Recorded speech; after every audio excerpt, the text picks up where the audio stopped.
Logan and Claire looked at each other with worry in their eyes. They could only hope that Hendrik's son had rescued Davis in time. There was a moment of silence before a voice sounded out. "Do you promise not to touch the ruthless sword sect and piercing dragon sect?" The two sect leaders came forward together. "Of course, I have heard of your famous names across the continent, sect leader Hyan and sect leader Pedro." "Good, then we'll sit this one out." Hyan, the sect leader of Ruthless Sword sect, accepted. "Your Majesty, this isn't considered betrayal, as we are just going to watch from the sidelines. The result doesn't concern us, as we are staying out of this mess." Pedro, the sect leader of Piercing Dragon sect, gave out some trivial reasons. Logan didn't even glance at them and was just looking at the two emperors coldly. "Anyone else? Our promise still stands. We don't attack anyone who stays out of this war." Emperor Raven still expected some people to defect, as he can see some hesitation in the two noble family heads. Those two noble family heads were in deep contemplation. After a few moments, they raised their heads and declared, "We will stand by the Laureate Empire. Nothing will stand in our way to protect our empire." Not expecting the two noble family heads to reject, Emperor Raven frowned. "Ha ha ha," Logan laughed heartily. "Emperor Raven, do you think that those who have crossed the rebellion with me can betray me that easily? If they wanted to betray, they would have done it long ago during the rebellion." Logan nonchalantly said, "So what? I've still got a proposal. Oh, little Emperor, we both know that we don't have to harm each other.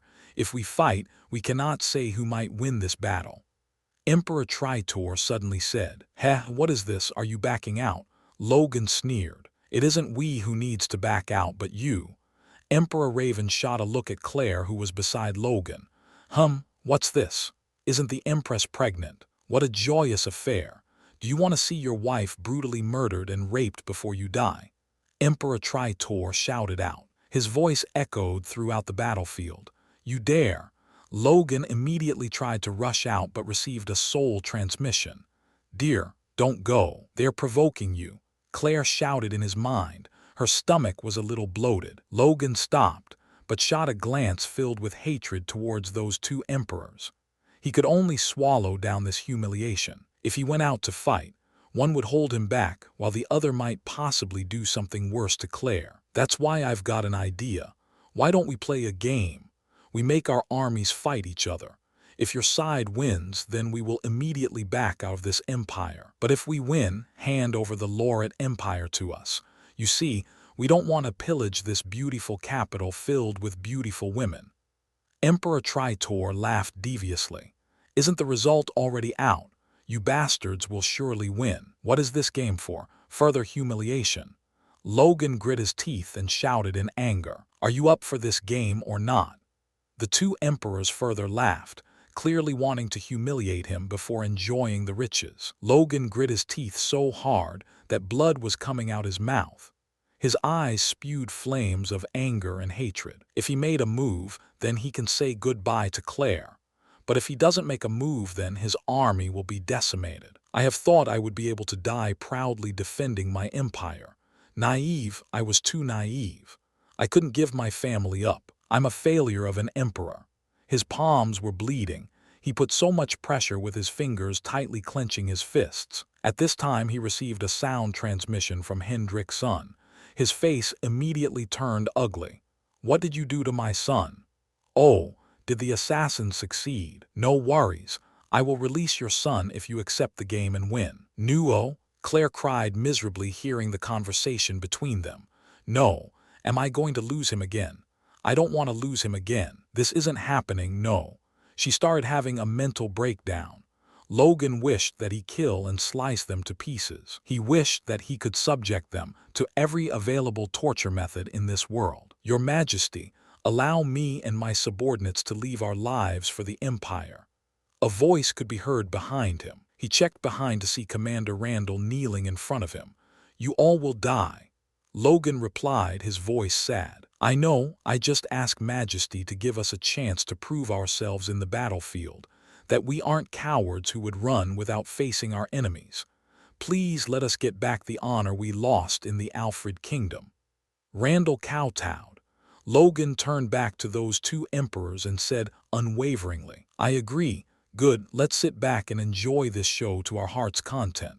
Emperor Tritor laughed. An army of 2.5 million soldiers marched outside the royal capital. Raven Empire had 1 million soldiers, while the Tritor Empire had about 1.5 million soldiers. Most of them were at the first step, while some of them are at the second step.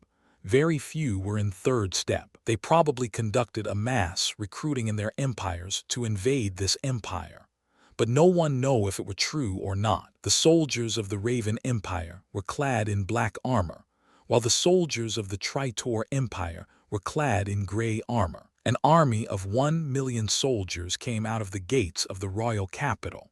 They were the soldiers of the Lauret Empire. They were clad in blue armor. Most of them were at the first step, while some of them are at the second step. Very few were in third step. Ho ho, this is pretty pitiable. Why don't we add some fun? Emperor Raven shook his head and laughed. You are right, Jedjej. Little Emperor, you can call people from the royal capital to fight for you. Anyone below the third step is welcome. Emperor Tritor added fuel to the flames. Logan had an ugly face. He could see that this battle was utterly hopeless. The respective armies of the three empires assembled themselves in various formations that were used for war. The Lauret army fortified themselves on the walls of the northern gate.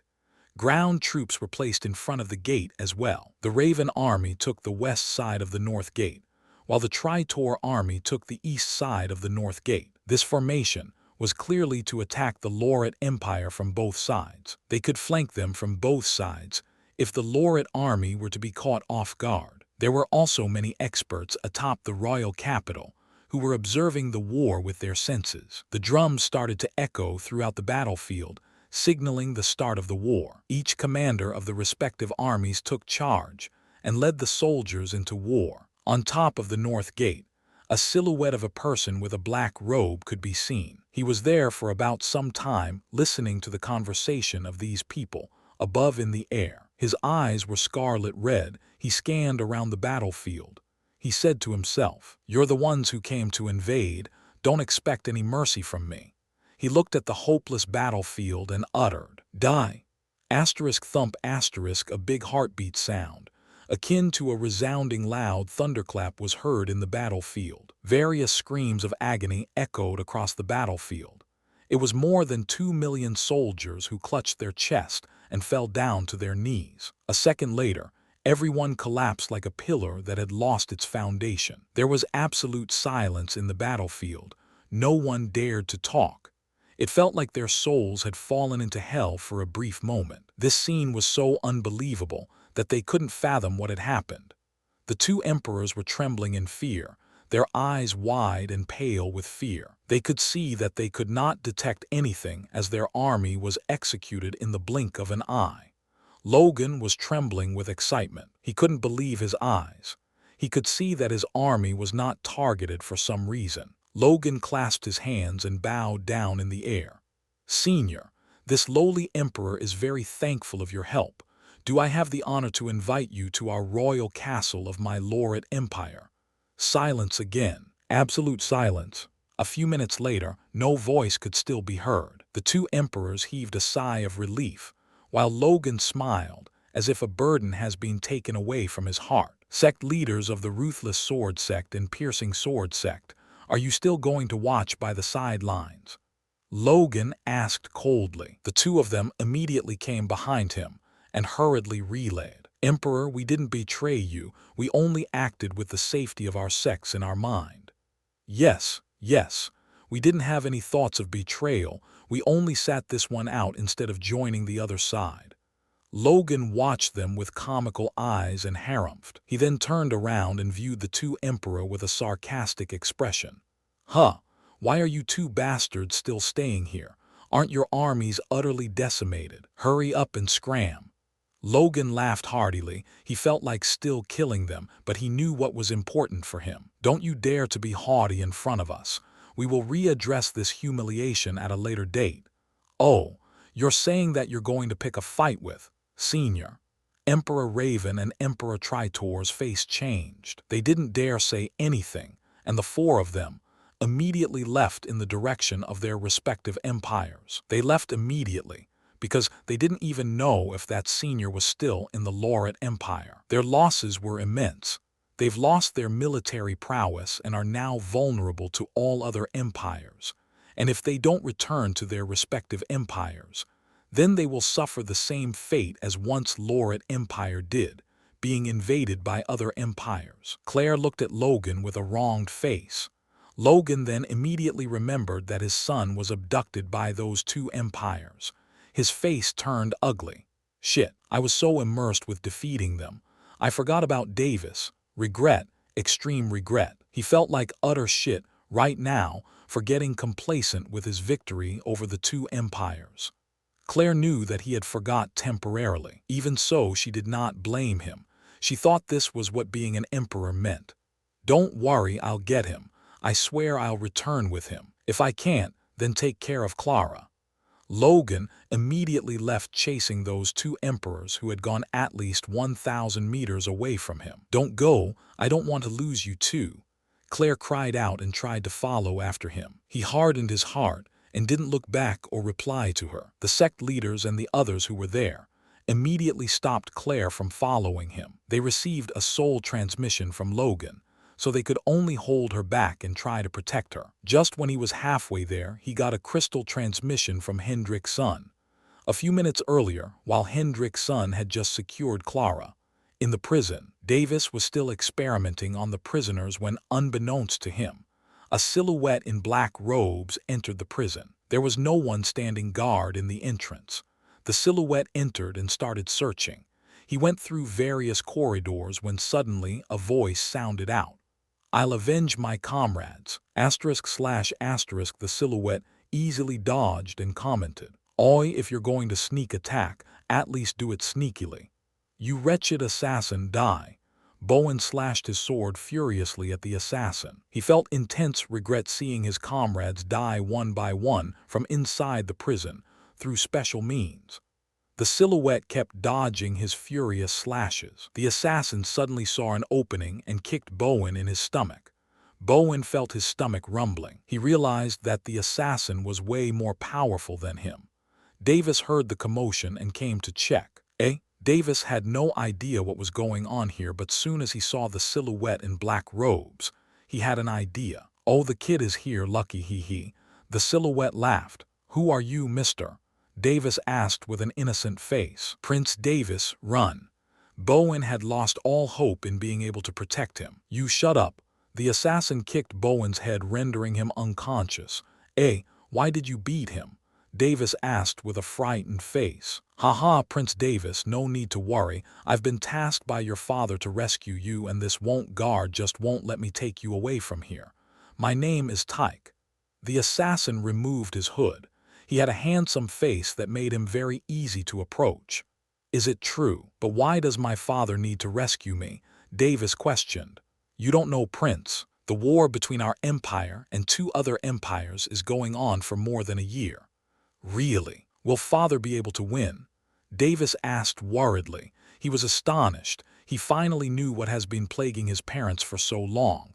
There is no way our emperor will be able to win against two empires. That's why we are going to escape. Tyke explained. Okay, so father did really send you to rescue me, yay.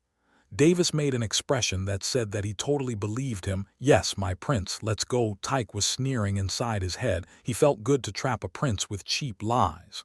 Okay, Davis smiled. They happily walked holding each other's hand. Just when they were at the entrance, Tyke suddenly uttered, Prince, I just remembered that I was sent by the invading empire and not your father. You're lying. Davis made a surprised sound. Tyke slowly turned around. His face was filled with scars and looked evil, not looking handsome anymore. He wanted to see the terror on the little kid's face so that he can proceed to knock him out and abduct him. Davis had a mocking expression on his face. Tyke was astonished to realize that the prince didn't seem to be terrorized. Why don't we make this farce end, Mr. Casper? Davis questioned calmly. Tyke immediately felt that something was wrong and jumped back. his eyes wide open and turned soulless. He then started spilling out any information he knew and died. Davis removed his space ring and binded it as his own. He then erased the soul marks of his father and mother using his death note. During the experiments, he noticed that the death note emits dark and evil energy, which is especially useful to corrode and exterminate souls. He then wore the sky-grayed black robe which conceals a person's aura deeply. He then stored Casper's corpse and made his way to the north gate. A few minutes later, after he left, Hendrik's son reached the prison. He was angry to see all the guards assassinated. He went inside furiously, only to see Bowen unconscious and Davis missing. He then woke Bowen up and managed to learn that Davis had been abducted. He then took out his crystal and reported it to Logan. After arriving at the north gate, Davis saw his mother get humiliated by them. He thought he will immediately give them cruel deaths, but then realized that their soul was more powerful than him by one stage. Davis had reached low-level infant soul stage while he was in the prison. He had found that his death note absorbs the souls that it kills and refines it to increase his soul energy. He was already on the verge of breaking through earlier. This ability had helped him a lot. They then talked about their armies fighting each other. Davis silently waited for his opportunity to massacre them.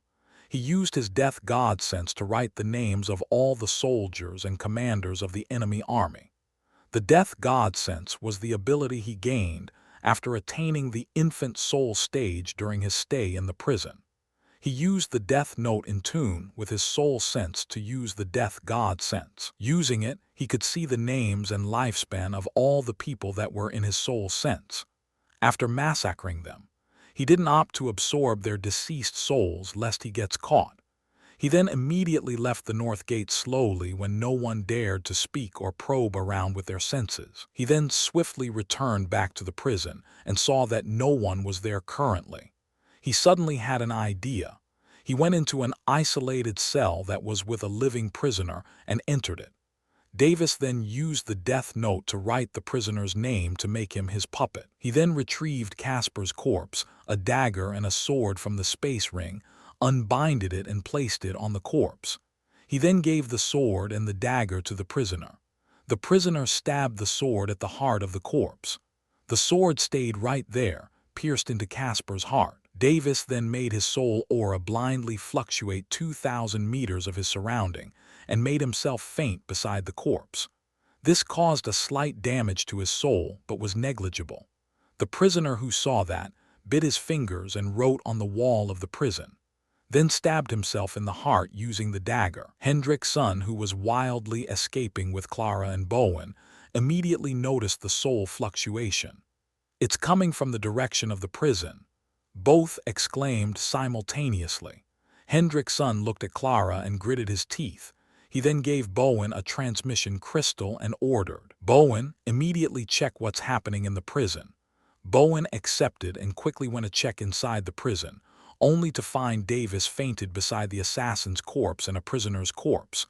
He then saw some words written on the wall that looked like a dying message. "I hope that with this, the Empire will forgive my sins." He immediately reported it to Hendrik's son, who then relayed it to Logan. "Emperor, we've found the prince fainted in the prison, along with 2 corpses. One seems to be a prisoner while the other seems to be the assassin." "What?" Hearing that, Logan was so ecstatic that he couldn't believe his ears. He after all thought that Davis was abducted. "Yes, what I've said is true. I am at the south gate of the royal capital with Clara." Bowen made his way to secure Davis and escape. "No need, we won the war. Return to the royal castle as quickly as possible with Bowen and Davis." Logan commanded excitedly. "What? We won the war?" "Yes." Hendrik's son immediately changed his course and headed back to the royal castle while informing Bowen to return to the royal castle with Davis hurriedly. Logan hastily returned back to Claire, who was still trying to get away from their encirclement. When Logan saw her, he immediately sent a soul transmission to her. "Claire, Davis is safe. What are you lying? How?" Claire had an angry expression on her face lit with hope. She thought that Logan was lying just to make her calm down. Really? Hendrik's son and Bowen managed to find Davis inside the prison fainted. Let's go back to the royal castle and meet them. Logan excitedly explained. Claire was so ecstatic that she immediately left in the direction of the royal castle before Logan could catch up with her. Claire reached the royal castle, and just when she entered, she immediately saw Davis, who was being carried by Bowen. Davis? Claire immediately got Davis and hugged him tightly, shedding tears of joy. Logan also arrived and smiled when he saw the spectacle. He heaved a sigh of relief. A month passed. Davis managed to explain that he and a prisoner teamed up to kill the assassin. He explained it in a way that said that he knew the prisoner before the assassination attempt. He said that the assassin and the prisoner managed to stab each other when he attacked the soul of the assassin, which made the assassin easier to target. Although his parents had their suspicions, no one would doubt that Davis and that senior was the same person, not even his father and mother. After all, that was a feat only capable of powers unknown to them. They were even thankful for this miraculous event and wouldn't doubt it one bit. The Lauret Empire gradually managed to gain peace, while the Raven Empire and Tritor Empire were caught up in the flames of war, invaded by other empires. Logan managed to establish his authority once again. No one would dare to test his authority anymore, not even the two Sky-grade sect leaders who were in the Lauret Empire. Claire felt eternally grateful to the senior who had managed to make them cross this calamity. She would soon give birth to a child, and was looking forward to it. Rumors spread about the powerful senior. At that point, no one was sure if he was related to the Lauret Empire or not by any chance. No one dared to test it either. All the surrounding empires announced that they would soon visit Lauret Empire, except the Raven Empire and Tritor Empire. After all, they can't be sure if they would face their deaths after arriving at the Lauret Empire. Davis walked into the study. He sighed a lot these days. Davis had a lot to think after that massacre he performed. He never killed that much people. He was feeling down for a whole month but eventually came out of it. He eventually understood that in this world he would have to kill a lot of people to climb up the hierarchy ladder. Seriously. This world is the same shit as Earth. Only thing was that I have lived in peaceful times. There's no use thinking. I would have to kill a lot of people or let them kill me. This world follows the rule of the survival of the fittest, more than any other world. After the war, Davis learned many things. The casualties of the people in his empire were so high, higher than the people he killed during the last battle. He then knew that people's lives were of no value to the powerful. Even though morals exist, people would have to uphold it, but in the world of the strong, only fists speak. People would kill at the slightest dissatisfaction, scheme when they dislike, backstab at the sight of a little opportunity. The war and the visit to the prison taught him the cruel side of this world. I swear I won't use my powers wrongly, at least I definitely won't harm the innocents. Davis swore to himself to not follow the path of depravity. He lost himself in his thoughts, staring at the ceiling. Davis, you should get ready. People from other empires should be arriving any moment now. Logan came inside at that moment. He was clothed in a luxurious blue imperial robe, decorated with dragon patterns. Today is the day where people from other empires would show up at the royal castle, but everyone knew they were paying respects to the senior behind the Lauret Empire. They weren't sure if the senior is here, but making good relations with the Lauret Empire was advantageous to them as well. Yes, I'll be ready in a minute. Davis readied himself. He wore a blue imperial robe of his size, adorned with blue crystals on his shoulders that glowed like a sapphire gem. Davis nodded and they both headed to the throne room. They reached the throne room and sat on their seats. Logan was seated on the throne while Davis sat beside him. Claire was nowhere to be seen. Claire chose to stay in her quarters since she is 7 months pregnant. There was no need for her to attend as well. Clara was with Claire. It was unknown whether if she was either sleeping peacefully with a cute face or playing with all her strength. Davis, let me get you a heads up. Other than those 2 empires who invaded us, there are 5 more empires in this continent. Logan explained, afraid that he didn't know who and all were visiting. That and all I know, father, I've read the continental map before. Davis grinned. Oh, good, then explain what the other 4 empires are in our continent. Logan tested him. Yes, although there are many low-grade empires between us in this grand sea continent. The Ruth Empire is on the south, while the Ashton Empire is at the northwest. West of us is the Ross Empire, and in the east is the Claymore Empire. Davis explained. Yes, you are right. The Ruth Empire's royalty has the dragon bloodline. Legend has it that a flood dragon had been buried there a long time ago, and it has formed as an inheritance for the royalty of that empire. Logan continued. The Ashton Empire is adept at destruction. They use fire-based cultivation techniques. The Ross Empire uses water-based cultivation techniques, and for that reason they are at each other's throats whenever they have the chance. Logan smiled. The Claymore Empire uses swords as their main weapons. They are highly skilled at swords and have even reached the realm of sword intent. He sighed as he continued. The Raven Empire has the bloodline of the Black Raven.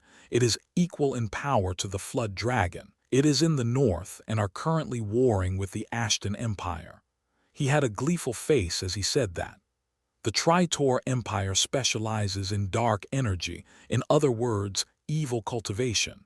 They have all kinds of cultivation techniques that leans on the dark side, ones that absorbs blood from others, ones that plunder energy from others, ones that even supplement yang by plundering yin and vice versa. They are northeast of us. They are also currently in war with the Claymore Empire. Serves those both empires right. Anger surfaced on his face at the mention of those 2 wretched empires. I will have my revenge, Raven Emperor and Tritor Emperor, you bastards, just wait for it. Logan's eyes were full of hatred. Don't worry, father, you will have your revenge soon, I know it. Davis smiled comfortingly. I know, Davis. Father won't forget the most important thing. I might be a failure of an emperor, but I'll definitely protect you guys at the cost of my life. Logan declared determinedly. Davis was content that his father thought this way. He didn't want a father who was spouting all emperor nonsense anyway. Few minutes passed before a guard announced the arrival of the various empires one by one. The first to show up was the Ruth Empire, followed by Ashton Empire, Ross Empire, and finally the Claymore Empire. The ones to show up were the emperors of each empire, not the ambassadors. They gave respect to the rumored senior behind the empire, not the current emperor of the Lauret Empire. They greeted each other and sat in their designated seats respectively. A banquet was set up way before they arrived on the venue. Each of them enjoyed great delicacies consisting of peak-level Sky Beast stage magical beasts. Sky Beast stage beasts were equal to the 3rd step of the human cultivation. Emperor Lauret, this blazing tiger meat is delicious and nourishing as well. This should have cost severely. Are you sure that it's not going to lessen your empire's treasury? Emperor Alex Claymore curiously questioned. His face looked sharp, his eyes emitting sword intent that was capable of killing with a look. He looked fit, his body draped with luxurious sword-patterned robe. Alex Claymore couldn't fathom how they were still rich even after facing 2 calamities. Damn, his looks can kill, literally. Davis's thoughts were swirling around his mind. He kept an innocent face looking left and right. How can I hold back when I heard that the emperors were going to pay my empire a visit? Naturally, if I can do this, then it is within my means. Logan grinned. The Lauret Empire sure is rich. Emperor Van Ross laughed. His face looked amiable, his eyes blue. He looked a little fat, but that doesn't warrant to be looked down upon. He wore a lavish imperial robe with beautiful droplet patterns. Looks can be quite deceiving. Long years of peace must have filled their pockets immeasurably. Maybe the Lauret Empire is even rich compared to the 4 of us combined. Emperor Louis Ashton smirked. His face looked handsomely evil. He wore dark red imperial robes with azure flame patterns. God, this guy looks so evil. Surely you jest, Emperor Ashton. Logan sneered. Now, there is no use fighting. Let's enjoy the banquet a little more, gentlemen. Empress Isabella Ruth commented with a beautiful smile on her face. She was a beauty who would quench a man's desire. She looked mesmerizing with her laid-back personality. Her waist-long hair with puff and wavy bangs. She had fair skin, her body ample with assets that would make a man drool. She wore an azure royal robe which accentuated her beauty tenfold. Davis gulped silently. Perfect. Fortunately, no one looked at him. Yes, yes. All three emperors simultaneously echoed and laughed. Even Logan shook his head. Her beauty was able to mesmerize everybody in this hall. All the other three emperors were more than 200 years old. Everybody would think that she was a woman who lived for more than 100 years. But the truth was that her age was even lower than that of Logan. Nobody in this hall dared to underestimate this woman. Rumors had it that she was a power-hungry woman who had chanced upon an incredible lucky chance and had managed to make it to the throne of her empire. So, Emperor Lauret, we all know what we are here for. Since none of you are going to be straightforward about it, I might as well start. Isabella Ruth sighed. The question is, does the rumored senior even exist? She hesitated for a moment but gritted her teeth in apprehension and asked away. There was a moment of silence in the hall. Everybody was tensed except Davis. He acted as if he didn't know what these people were talking about. Haha, Empress Ruth, the senior truly does exist, but the thing is, he doesn't want to speak to me either. Logan smiled confidently and bullshitted. Everyone gasped. Can we possibly meet this senior? Emperor Ross timidly asked, albeit everyone knew that it was an act. How is it possible? Senior would be very busy, and probably wouldn't want to meet us lowly emperors in the first place. If Senior doesn't want to meet us, then we can't possibly force him either. Logan answered calmly. Then do you know the place where Senior is currently in seclusion? Emperor Ashton asked. Who knows? I have no idea. Logan grinned, his hands spread wide. He made it look like he knew the place but wouldn't tell them even if they asked. Damn, father, you sure are good at bullshitting. Davis grinned. The discussion went on for about 5 minutes. Seeing that the conversation isn't going anywhere, Emperor Ross decided to change the topic as he sighed. Ah, leave it. I've already come this far, might as well make good relations with you, Emperor Lauret.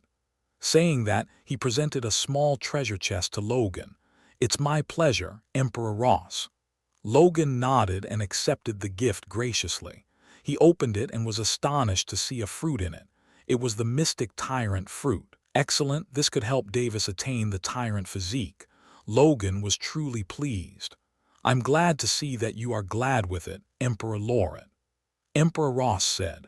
After that, Emperor Claymore and Empress Ruth gave their gifts, but they were lower in quality to the mystic tyrant fruit. From this, it can be seen the Ross Empire was at least sincere in their motive to make friends with the Lauret Empire. Ho ho. What's wrong, Emperor Ashton? Why are you still not giving your gift? Don't tell me you forgot to bring one. Emperor Ross sneered. Emperor Aston narrowed his eyes. One could tell that Emperor Ross was spot on. He was a selfish person. He didn't think that Emperor Ross would give out a valuable gift. He didn't want to offer a valuable gift either, nor could he afford to lose in front of his fated enemy. He thought for a while and smiled at Logan. Emperor Logan, we all know that you only have one wife. Isn't that right? Emperor Ashton smiled. I don't like where this conversation is going. Logan had a bad feeling about this. Everyone knows that I love her deeply. Logan nodded. There was nothing to hide. Half of the whole empire knew of his deep love anyway. Wonderful. It is beautiful to see you love your wife deeply, but as an emperor, you have your duty to fulfill, Emperor Lauret. How about you take my 36th daughter, Shirley Ashton, as your concubine? Her talent is no less than yours. In fact, she can even be said to be the gem of my empire. Emperor Ashton boasted proudly. Logan had a difficult expression on his face. He was tempted by this offer, but he knew the consequences of accepting this offer. What if it's the age? She is only 16 years old, the perfect age to get married. If you don't like that, you can wait for a few years to take her as your concubine. Emperor Ashton was determined to beat his rival. He possibly wouldn't back out after coming this far. Your offer is tempting, Emperor Ashton, but I would have to gracefully decline your offer or else I wouldn't even know how I died. Logan shook his head sadly. He, I see Emperor Lauret is either henpecked or blackmailed. How about this? I wouldn't mind marrying her to Prince Davis. He can take her as his first wife after he turned 16. Emperor Ashton compromised, but he thought that this was also a good proposition to settle too. This can be accepted. Perfect. Davis made a sound of incomprehension. The change of proposition was so quick that he couldn't fathom what had happened. He was just enjoying the show. Seeing his father placed in a difficult position was fun. And then out of nowhere, he got engaged. Looks like the little prince is pretty happy. Don't worry, Prince Davis. I will surely protect your bride from harm's way until you grow up, Emperor Ashton declared proudly. Davis nodded his head absent-mindedly. His brain couldn't catch up to the conversation that is taking place right now. After a few moments, he came out of his reverie. Realization dawned upon him. Bastard, he set me up. Davis felt angry. His father didn't even get his permission. It was one thing if he were truly a 5-year-old child, but he was not. How can he possibly accept this? He stayed silent. He should not use soul transmission. He couldn't possibly lash out and start throwing a tantrum, could he? Discussion went on. After a few hours. All right then, we'll take our leave. If an opportunity presents itself, we shall meet again. Emperor Claymore bid farewell. Hope my gift satisfied you. Then I'll also take my leave. Emperor Ross left swiftly. I would relay the matter about the engagement to Shirley. There's no need to worry if she will back out of this, as I would take care of it. Emperor Ashton comforted and left. Empress Ruth, who was about to leave, noticed Davis's gaze on her. She smiled and walked to Davis elegantly. Davis turned nervous immediately. He could see her peaks sway left and right. She arrived in front of Davis, bent down and pinched his cheeks. He froze. His eyes hadn't moved away from her cleavage. What a cute child. Empress Ruth could see that Davis was intently gazing at her peaks. She smirked. She didn't take it to heart as he was only 5 years old. She thought it was his curiosity which led him to view her proud assets. A naughty one at that, she thought to herself. Then I will also bid farewell, Emperor Lauret. After that she left. Davis was still frozen. She was too beautiful. Her clothes couldn't hide her assets. Even though he had seen a lot in his previous life, he never had this much of a close contact. He thought that it was exhilarating. His heart kept pounding. Finally, after a few moments, he shook his head. I fucked up, he thought ruefully. He was feeling sad that he didn't manage to leave a good impression on her for some reason. He found his father leaving the hall stealthily. He ran to him quickly. Father, what is the meaning of this? Davis caught his sleeves and asked angrily. Logan smiled sheepishly and left without saying anything. Damn you! Davis shouted. He couldn't care less anymore. Laughter sounds echoed across the hall. Everyone in the royal castle knew that their relationship was amiable, so they didn't think deep about it. Davis headed to the study to complain to his mother. He indignantly walked with sturdy steps. He reached the Empress's quarters and opened it. No one obstructed him. Mom, that. Father, Davis was just about to report his grievance. Davis, I just now heard about it. Claire said. How could he? He didn't even ask for my approval. How can he do this to me? Davis was clearly feeling not good. He had his own plans for his future soul mate. Sorry, Davis, he has no choice but to sacrifice you in this kind of proposition. Claire said sadly. You possibly couldn't want your father to marry again, could you? Claire had tears in her eyes when she asked that. No, Mom, it's just enough, Davis, you would do well to see through this marriage, Claire declared. But Mom, I have no feelings for the other party. Davis wasn't giving up either. Feelings can be developed over time, Davis. This engagement is already set in motion. If you back out now, wouldn't the woman you're engaged to receive a severe backlash to her dignity? How could she marry again? Think about what she will feel. Davis was tongue-tied. He couldn't counter that. He gave up powerlessly. Don't worry, Davis. Mom won't bicker if you get more women to marry. But, Mom, Aren't you against the idea of polygamy? Davis couldn't understand. No, it's not like that. It's just that I'm extremely selfish and won't hand over my husband to any other women, she declared with an unwavering face. Anyway, aren't you lucky? You have 2 wives already set in stone for you. Two. He was seriously dumbfounded this time. Oh, I thought that we should bring this matter up when you are 8 years old, so nobody told you. You were already engaged to the Caldon family's young mistress even before you were born. What? But how? During the rebellion, we had to gather many allies as we can. I couldn't possibly have Logan marry a concubine from the Caldon family, so I reluctantly agreed to engage you to their family's young mistress. Davis had black lines on his face. He now knew why his mother supported his father, because he was screwed over by the both of them. Time passed slowly. Gradually, a year passed. Davis continued to cultivate in all 3 cultivation systems. He pushed himself overboard and was determined to work hard. After experiencing the sight of war, he again learned that life and death can be determined in a single instant. Even he was able to end lives with the help of the death note in an instant, much less the powerful people who were above the 5th step with unknown means. He heard from his father and mother that their continent was isolated, and it was difficult for people above the 5th step to enter into it, so that Senior, who had arrived during the war, must have been way more powerful. If he hadn't heard that, then he would have still been complacent with his empire's power and position, although he knew that such a senior doesn't exist. During this time, he achieved peak-level bronze stage, peak-level meridian refinement stage, and mid-level infant soul stage. Davis made progress in body cultivation system the most. He was a bit regretful that he didn't manage to absorb the soul energy from more than the 2 million people he massacred. Otherwise, he would have possibly broken straight through the young soul stage. Even so, he was only 7 years old and soon going to be 8 years old. This was an achievement that no one in this continent was able to achieve. Logan took charge as the emperor seriously and cleared the capital of any insurgents and spies. He executed all of them in public, so people would have to think twice about being a spy again. Claire gave birth to another girl baby, the 2nd princess, Diana Lauret. Diana was born normally. There were no mysteries concerning her, unlike Davis and Clara. She was thankful for that as well.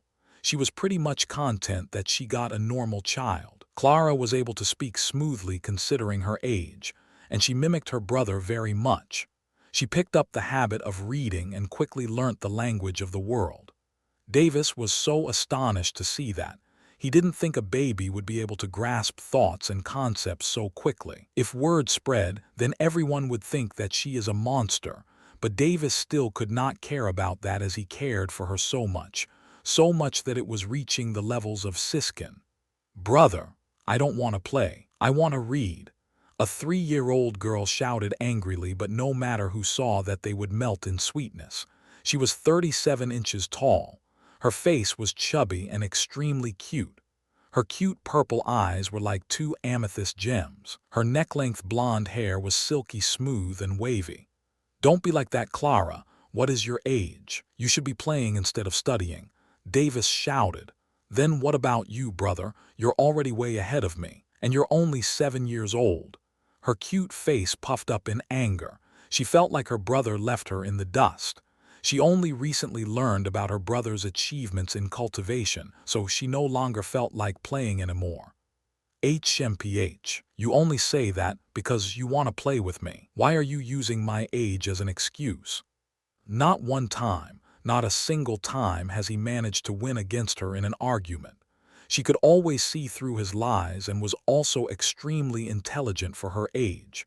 Maybe it was because of that eyes. She was quickly picking up anything she was taught. Davis now felt like that there was no advantage in being reincarnated or transmigrated in front of other characters like her. "All right, you can read but not cultivate. If you want to cultivate, you can only do it after you get permission from father and mother." Davis sighed helplessly. The days where he would even forsake his cultivation to play with his sister was over, but Davis was having none of it. He waited for her eyes to stop glowing. Clara's eyes would glow from time to time randomly. For now, she had no control over it. Fine, you don't want to play anymore. Then I won't talk to you anymore. HMPH. I'm going to see my sweet little sister Diana, who's way cuter than someone else. Davis gave a side glance and left. Huh, Don? Clara wanted to say it, but the words won't come out. She held her hands in front of her chest and looked sad. No. Brother is already so strong. If I am still like before, then I won't be able to be with him. Clara's thoughts were pure without blemish. She solely wished to follow her brother. As intelligent as she was, she realized that she was capable of complex thoughts for her age. She was only able to be herself when she was in front of her parents and her brother. She could feel the gaze of fear and doubt in other people's eyes when they looked at her when she was behaving normally. Even her parents were kind of awkward when she showed her intelligence, but her brother accepted her everything. Clara could tell this because of her eyes that could see through deceit and lies. She could even see that most people acted in front of her, and that was quite a scary experience for her. She had a cold character in front of her parents and others. Only in front of her brother would she be a bit playful and warm. Only her brother was true in front of her. She could tell that, although he lied from time to time, there was only care in it, and he would immediately explain himself. HMPH. Keep up the act, brother. Clara fumed with a red face and left. Although her eyes were not active, she would know if her brother lied or not just by her intuition. She even formed a habit of being able to tell truth from lies by using her intuition. Little did she know that she was little by little gaining control over her eyes by practicing this habit. 4 months passed in the blink of an eye. In this time, Davis managed to break through to the energy condensation stage. Furthermore, he started training in some battle techniques as well. He also managed to attain the tyrant physique, making him invulnerable to people who were still in the bronze stage. If he tried, he could also barely fight with low-level silver stage cultivators for a few seconds. But he didn't feel happy about that.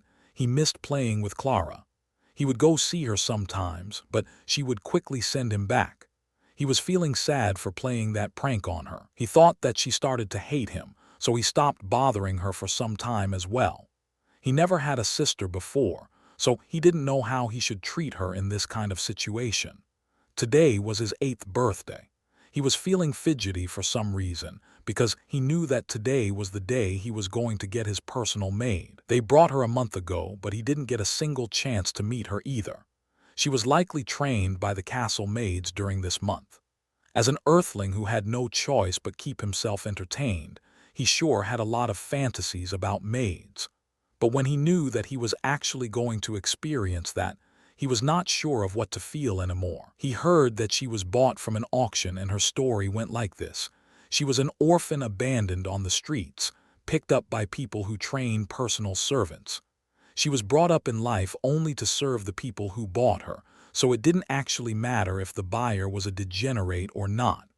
Was he feeling happy? Sad? Even he didn't know that. He couldn't help feel sad for their fates. At least he got to break free from that prison of slavery. Prince? There was a knock on the door, immediately followed by a girlish voice. Davis was in the study, sitting on his bed. At that moment, he suddenly got nervous for some reason. He calmed himself down before he answered. Come in. The door opened, and a girl at the age of 8 appeared. She was around 50 inches tall, around the same height as Davis. Her neck-length hair was pure black. She was dressed in a royal-made outfit. She looked beautiful with her almond-shaped raven-black eyes. She nervously walked in and bowed in front of Davis. Master, from now on I am your personal maid. You can ask me of anything. She muttered softly and shouted in the end. Ha! Davis hollowly laughed. He forgot his nervousness after seeing her being nervous. For starters, you could have told me your name, she cutely stuttered. So. Sorry, master. I am called Elia. Right, Miss Elia, could you please stop saying master? Call me Davis, at least when we are alone. Davis wryly smiled. He felt uncomfortable placed on a high pedestal by someone his own age. My, Miss Elia, your lowly servant doesn't require that much of an honorific, my prince. She blushed. Davis glared at her. Prince Davis, she corrected herself. Davis sighed. Looks like I should get used to my status too. He realized that he cannot change her mentality so soon, one step at a time. All right, you said that I can order you around. Yes, Prince Davis. Let's play a game then. A game? What kind of game? I'll say something and you'll have to repeat that fast enough. If you can keep up with me, then I'll reward you fairly, as you command. All right, let's start then. Davis glared at her. All right, let's start then. She quickly grasped the meaning of the glare and responded, very good, just like that, keep up with me. Davis nodded. Very good, just like that, keep up with me. Easy, right, now let's play this seriously. Easy, right, now let's play this seriously.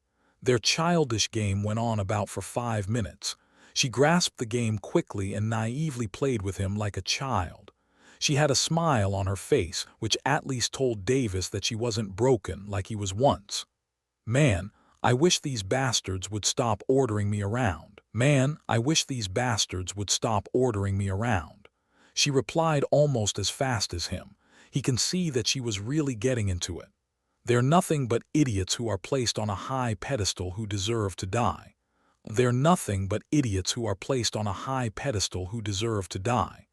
Especially that Emperor Laureate, he is a fucking pig. Especially that Emperor Laureate, he is a fucking pig. She got really confused but chose to end the sentence. Then she realized to her horror that the word she muttered was really blasphemous. She dropped to the ground with a blank face. You dare to say that my dad, Emperor Laureate, is a fucking pig? Davis asked in disbelief.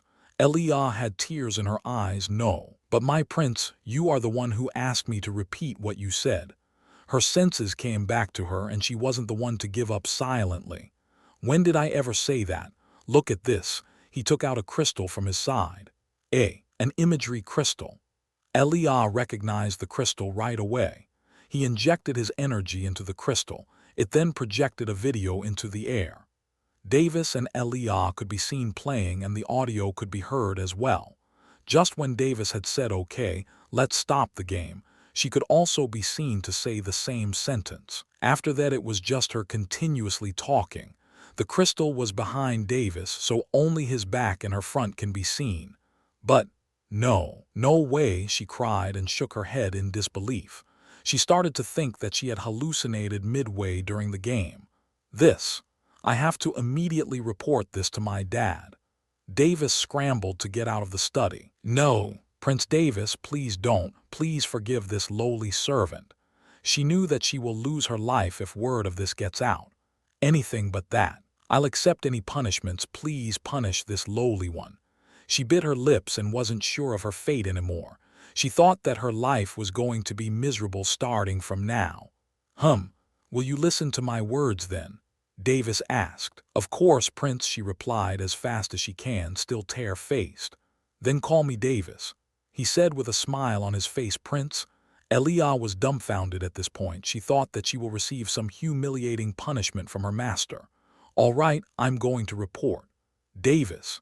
In a moment of haste, she shouted his name loudly and blanked out. She then fainted after realizing what she had done. Davis laughed.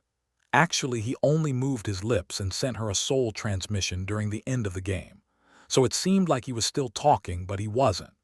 Poor Elia, who had experienced the soul transmission for the first time, couldn't differentiate between the two communication methods while she was so absorbed in the game. A solid step indeed.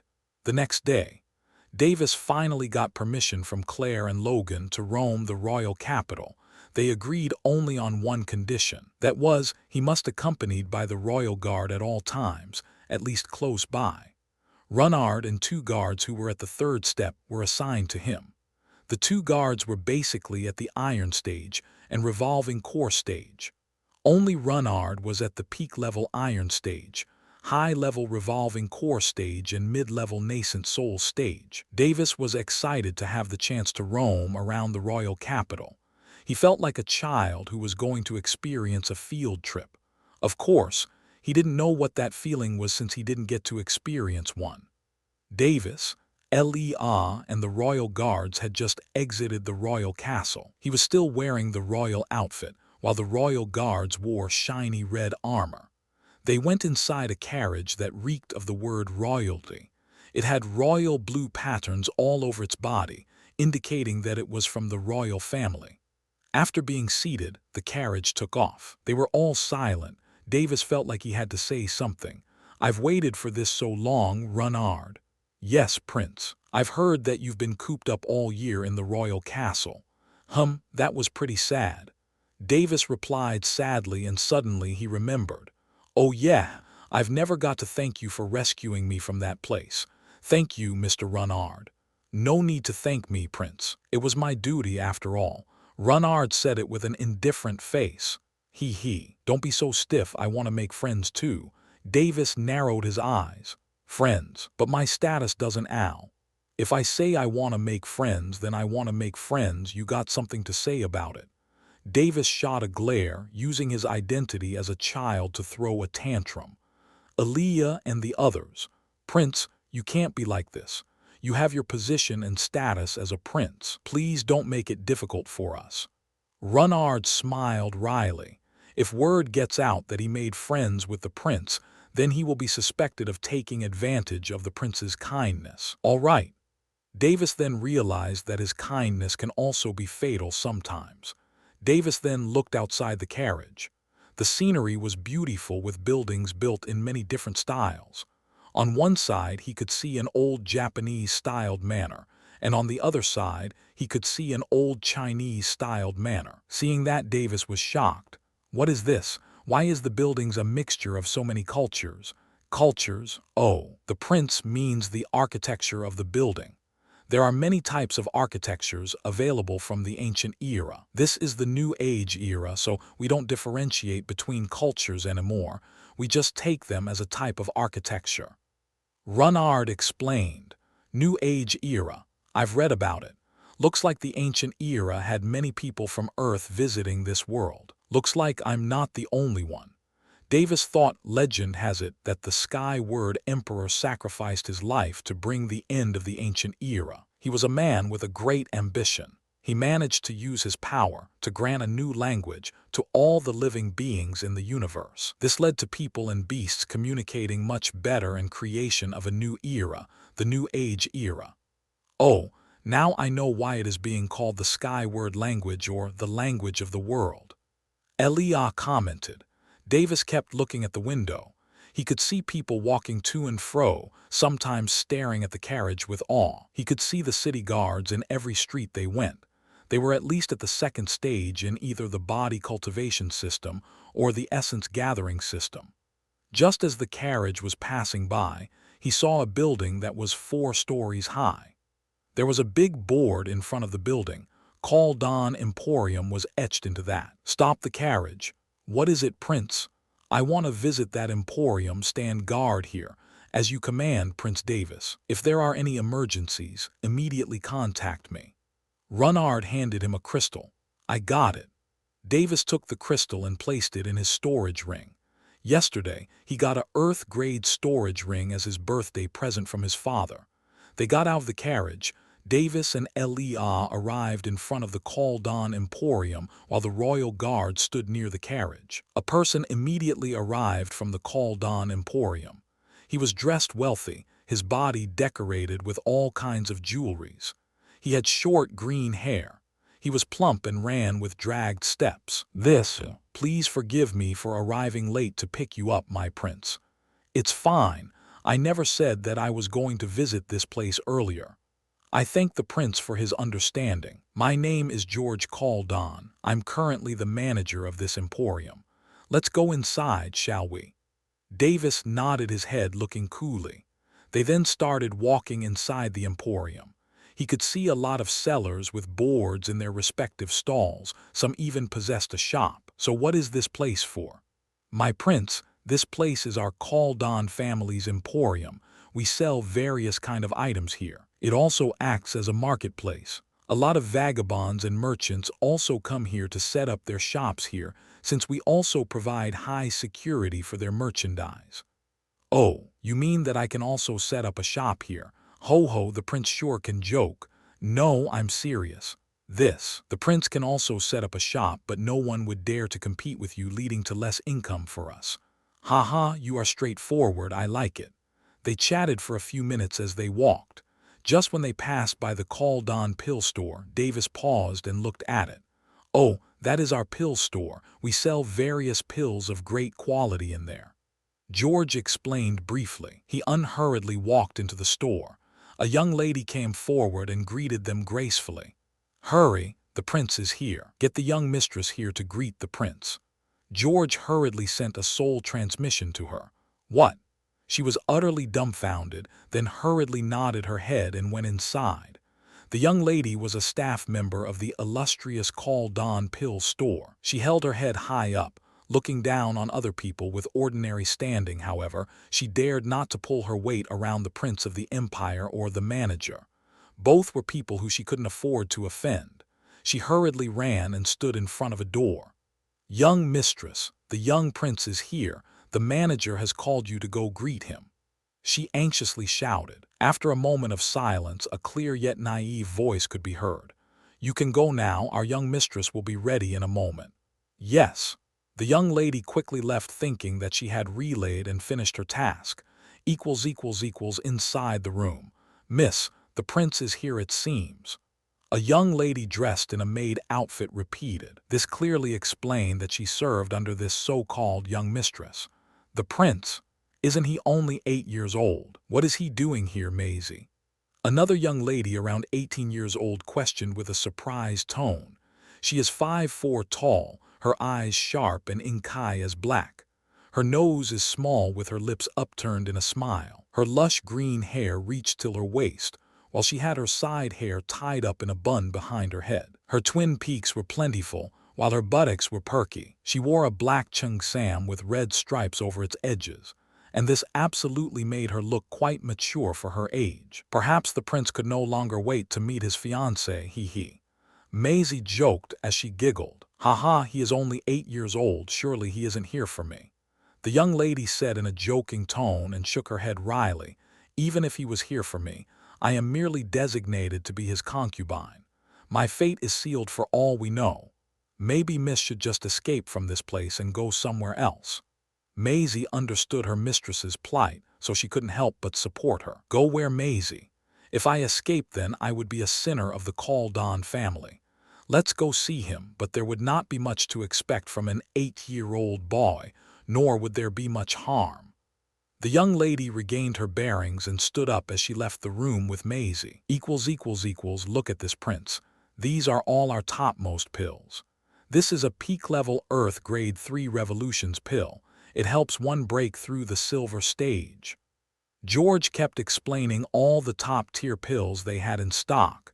Davis was listening to him patiently while taking in the newfound knowledge. Learning all of this, he suddenly had some interest in alchemy. How good would it be if I can make these by myself? Davis sighed. He became slightly determined to get a good teacher for his alchemy training. All this war and its aftereffects had caused the Lauret Empire to be unstable. Without the rumored senior's fake presence, the Lauret Empire could have suffered another calamity. So with this situation over their head, Davis's parents didn't invite any outsiders over. Faint footsteps could be heard to his side. He turned his head to see a beautiful woman walk into the hall, while being accompanied by a maid. The moment he set his eyes upon that lithe figure of hers, his eyes lit up in appreciation. She walked with an elegance that couldn't be found in any ordinary woman. Her eyes were lazy, yet beautiful as well as sexy, in a mature sense. Haha, your highness, let me introduce her. She is our family's young mistress, Evelyn Caldon. What a beautiful name.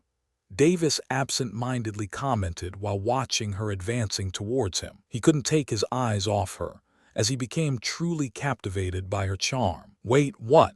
Your family's young mistress? Davis's eyes were wide open as he recognized the name. Yes, she is your fiancée, Prince Davis. George nodded proudly while taking in his reaction. That woman is my fiancée. Davis looked at her again and lost his composure. He suddenly felt that his mother did an excellent job by tying him in a marriage with this woman. Evelyn came forward and introduced herself as she bowed lightly. "A pleasant day to you, your highness. My name is Evelyn Caldon." Davis gulped. Even her voice sounded a little coquettish, capable of melting his sanity. "Fuck, is she a succubus? A pleasant day to you too, Miss Evelyn." Davis clasped his hand and greeted her as well. He impulsively felt like he should leave a good impression on her, the same time as he felt with Empress Isabella. "I am heartened to see you, Prince Davis. By any chance, did you come here to visit me?" Evelyn directly probed, wanting to know why he came here. Davis contemplated a moment before answering. If he lied, then he would have to make a river of lies again to follow up.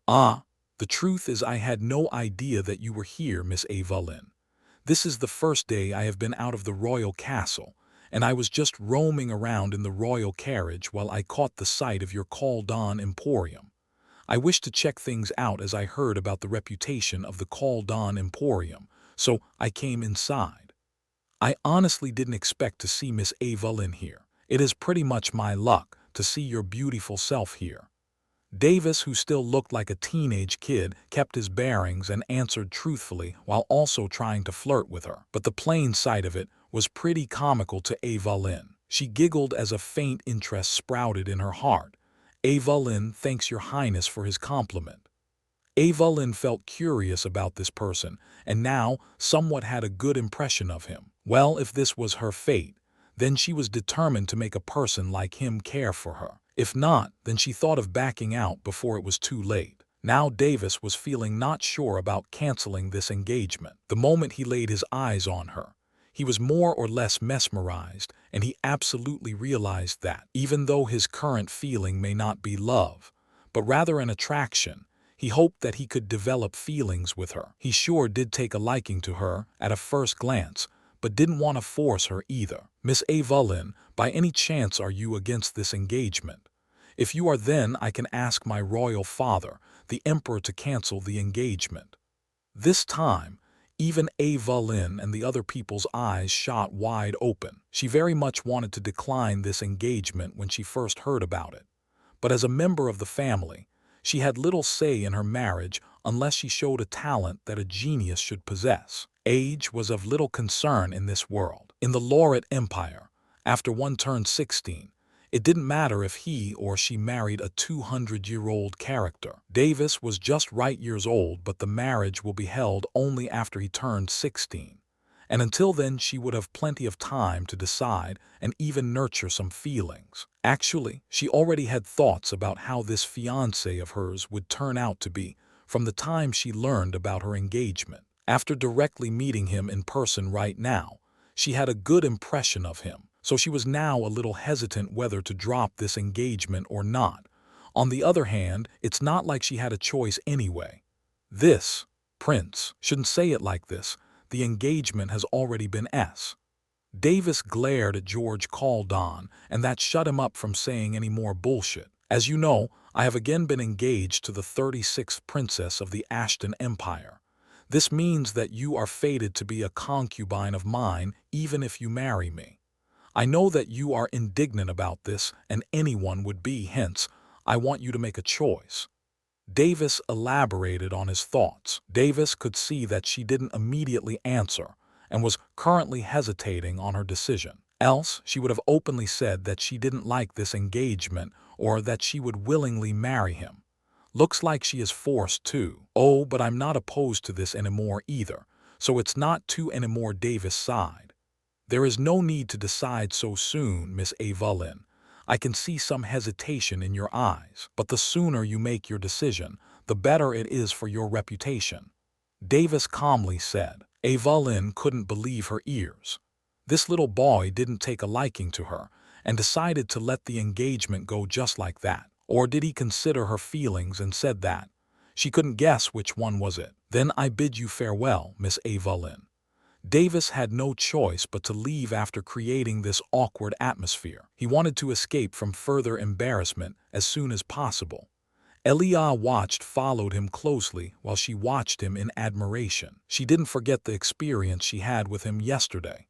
It turned her view of the world upside down. She could even get into a grave trouble by playing a game with him. "What else has the prince has in store for me?" She very much looked forward to it. She wasn't the one to give up easily. But if this was her fate, to live as a maid till she dies, then she will her life to the fullest as a maid rather than try to break free from it, only to die early by betraying the royal family. After the prince left, Evelyn had a complex feeling in her heart. Interesting, she muttered with a wide smile on her lips. If Davis had saw that then, he would have probably kidnapped her to make her his first wife. Young mistress, the prince is just a little kid for now, so what he says will have no effect on the marriage. Please give up any thoughts of backing out. George said warily. He had to report this to the Caldon family head as quickly as possible. Miss, wasn't that your chance? Maisie muttered over Evelyn's ears. Evelyn stayed silent. Evelyn felt mildly confused. She felt like she couldn't make a decision anymore. She didn't have any lovers or such people in her life. Since she was engaged to the prince, no one dared to woo her openly either, so she didn't have much experience interacting with the opposite sex. Davis was deep in thought after getting into the carriage.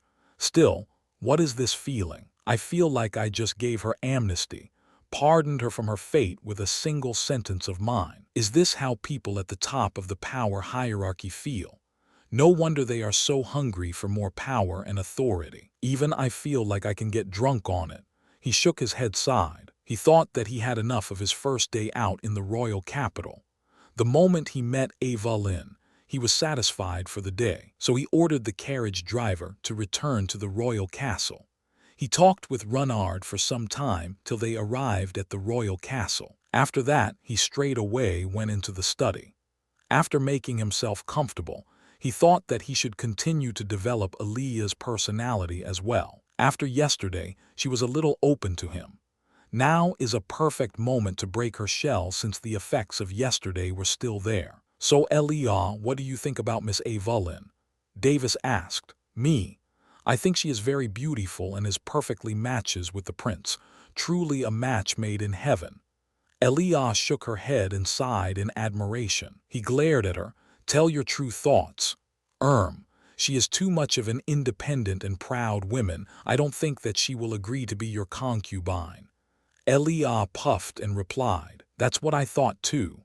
Suddenly, Davis stood in front of her face. Aaliyah froze, realizing that their heads were too close. Davis looked into her eyes deeply. What? What is this?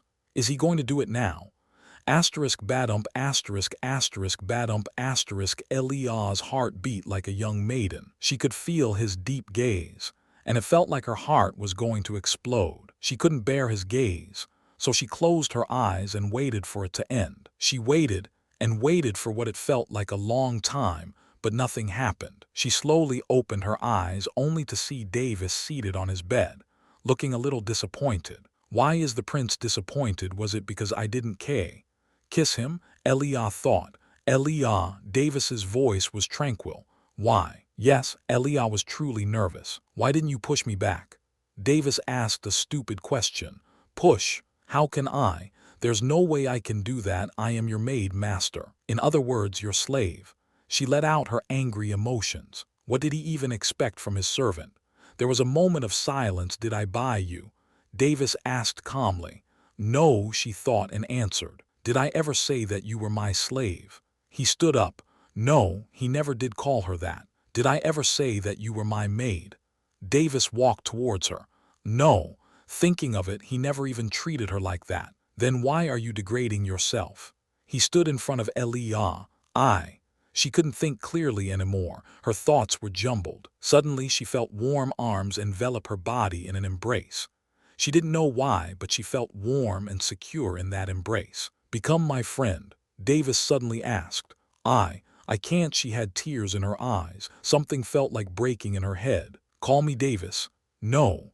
Aaliyah felt like something was stuck in her throat. She tried to get it out. Call me Davis. Davis repeated. He was not giving up after coming this far. Davis. She finally had her inferiority complex break. Again, Davis smiled. He happily said, Davis. Again. Davis, Davis, Davis. Tears were running down her eyes while she had a smile on her face. Yes, why am I degrading myself when the person I serve doesn't even look at me like a servant? Am I looking down on myself? Have I truly given up? Have I lost something? You, Elia, have unofficially become my friend. Davis let go of her and happily said with a grin on his face. He didn't think that he would be able to change her mentality so soon. She must be a very strong-minded girl, he thought. She bit her lips and nodded her head. At that moment, a thought sprouted in her head which made her heart flutter. Elia. The voice pulled her back from her thoughts, making her blush. We have become friends, so it's fine to call me Davis when we are alone from now on. For your safety, don't call me Davis in front of others. Things will go worse for you if you say my name in front of someone else. But even if it came down to that, I will take care of that, so you don't have to worry too much about it. I got it, Davis. Glancing at the side, she said shyly. So, Elia, why didn't you push me back? I think you can answer me now. Davis laughed meaningfully. Elia's face went blank. She held her hands in front of her chest and mumbled, that is. As a maid in training, we are made to learn about knightly services, so I was pretty much ready for it. By the time she finished, her face was so red that it looked like an apple. Hearing that, Davis was dumbfounded. What? Did those bastards do something to you? I will definitely get revenge for you. Davis fumed with anger.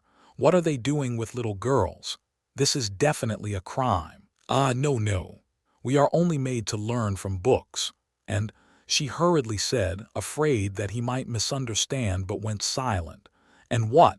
Davis had a blank face.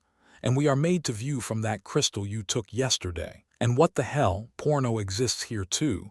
And, he gulped, we are then made to practice with vegetables.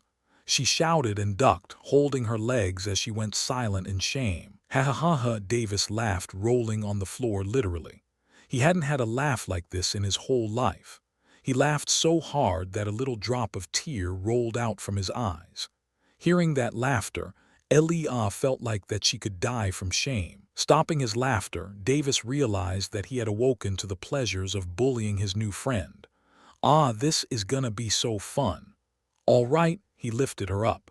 Elia, if you want to break out from this status you have, then you need strength. Strength is the basic form of power, and if you have it, no one would dare to look down upon you regardless of status. Davis said seriously. She regained composure and nodded her head. I'll teach you cultivation, so don't worry. Thank you, Davis. Stop that, there's no need for thanks between friends. Davis hurriedly shook his hand. Look at that, you are already at high-level meridian refinement stage. They said that I have some talent for cultivation. I heard that, that's why they sold me so expensively, that only the royal family could afford for a single slave like me. I don't know whether to be happy or sad about that fact, but I guess your talent is good, considering the stage you achieved at your age without much resources. Davis said, while guessing how high her talent was. Oh, but I am pretty happy about that fact. After all, I was able to meet you. Thinking like that, she smiled in her heart. Whatever, let's go meet my mother. I want to introduce you to her as well. Oh, if it's the Empress, I have already met her once. She only gave me a single mission, and that was to take care of you well. Hearing that, Davis had a smile on his face. His mother still cares for him deeply. All right then, I guess there's no need to introduce you then. You stay here, I shall go visit her. In the Empress's quarters, a child wailing incessantly can be heard. Now, don't cry, Diana, Mom is here. Claire tried to placate Diana, but it was of no use. After a few moments, she suddenly stopped crying and slept peacefully. Diana had two pure sapphire eyes. She was chubby and incredibly cute. Her black hair was short. If she grew up, she would totally look like her mother combined with her father's eyes and hair. Davis opened the door and went inside the Empress's quarters. Oh, Davis, come here. If Diana hadn't stopped crying, I would have gone looking for you. Mom, today I saw Evelyn called on. Davis grinned. Oh, what do you think about her? Claire's eyes shot up. She probed him. She is truly beautiful. I think I've taken a liking towards her as well. Davis. Just like your father, you too easily fall for women with beauty. Hearing that, she was finally able to relax. I guess that this marriage is now pretty much confirmed. Not so soon, Mom. Him. He explained the events that took place when he was in the Caldan Emporium. And that's it. I don't think she likes the marriage arrangement, and if she doesn't like me, then just let her go. Davis spread his hands wide, but judging by the events, looks like she isn't totally against the marriage as well. Claire deduced after hearing his story. Then we'll have to see how it goes. If by any chance she doesn't want to be with me, then we will cancel the marriage. Agreed. This. I can't decide that. You should ask your father. Claire had a difficult expression on her face while saying that. There it is, the legendary diversion technique he heard about, used by almost all the parents in his previous world. Davis sighed. At least you can't force her, okay? All right, Claire gave in. So what about your new personal maid? Satisfied? Claire winked at him. Very satisfied. He winked back at her. Wonderful. Mother pulled some strings to get her for you. She was so expensive, though. She pouted. Just for facts, how much did she actually cost? Davis let his curiosity get the better of him. 1 purple coin. Claire calmly stated. 100 billion copper coins. Davis had a dumbfounded face. So expensive. By the way, Mom, where is Clara cooped up? Clara, huh? Claire heavily sighed. That child isn't the same as she used to be. For some reason, she is avoiding us father and mother as well. She said sadly. What did I do wrong? Did I wrong her in any way? Your father is afraid to deal with her since she can think for herself as a girl. She only talks to you and won't talk much to us. I can feel that she maintains some distance from us. Claire bit her lips. Honestly, you two are so much different than a normal child that we hesitate to even make the slightest wrong choice while having a conversation. I know about you, Davis, but she just won't open up to us. All that she does is give a short reply or nod her head. Things were this serious. Davis' eyes twitched. Don't worry, Mom, this must be a misunderstanding on her part. Remember, Mom, even though she can process complex thoughts like an adult, she is still a child, both in body and soul, unlike me. It would take some time for her to understand her own feelings. He paused before grinning. If she can't, then I will just have to make her realize. I knew I can count on you, Davis. You're the best. She quickly embraced him. He. After spending some time with his mom, he returned back to the study. He had nothing to do except cultivating. So he thought that he will use this chance to teach Elia about cultivation. Elia, I said before that I will teach you cultivation. Davis walked up to her. Elia nodded her head. It would be a lie if she said she wasn't interested in it. Before that, what do you know about cultivation so far? Davis wanted to know her current knowledge. I only know about meridian refinement stage. I haven't been taught any more than that. Elia shyly said. Then try explaining that to me. Davis said. She gathered her thoughts before explaining. Meridian refinement stage is where we refine our meridians by absorbing heaven and earth energy from the air. It is almost impossible to absorb without an essence gathering cultivation technique.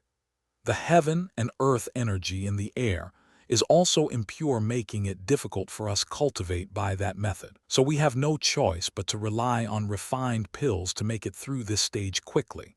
Otherwise, we can only advance slowly by absorbing this impure heaven and earth energy.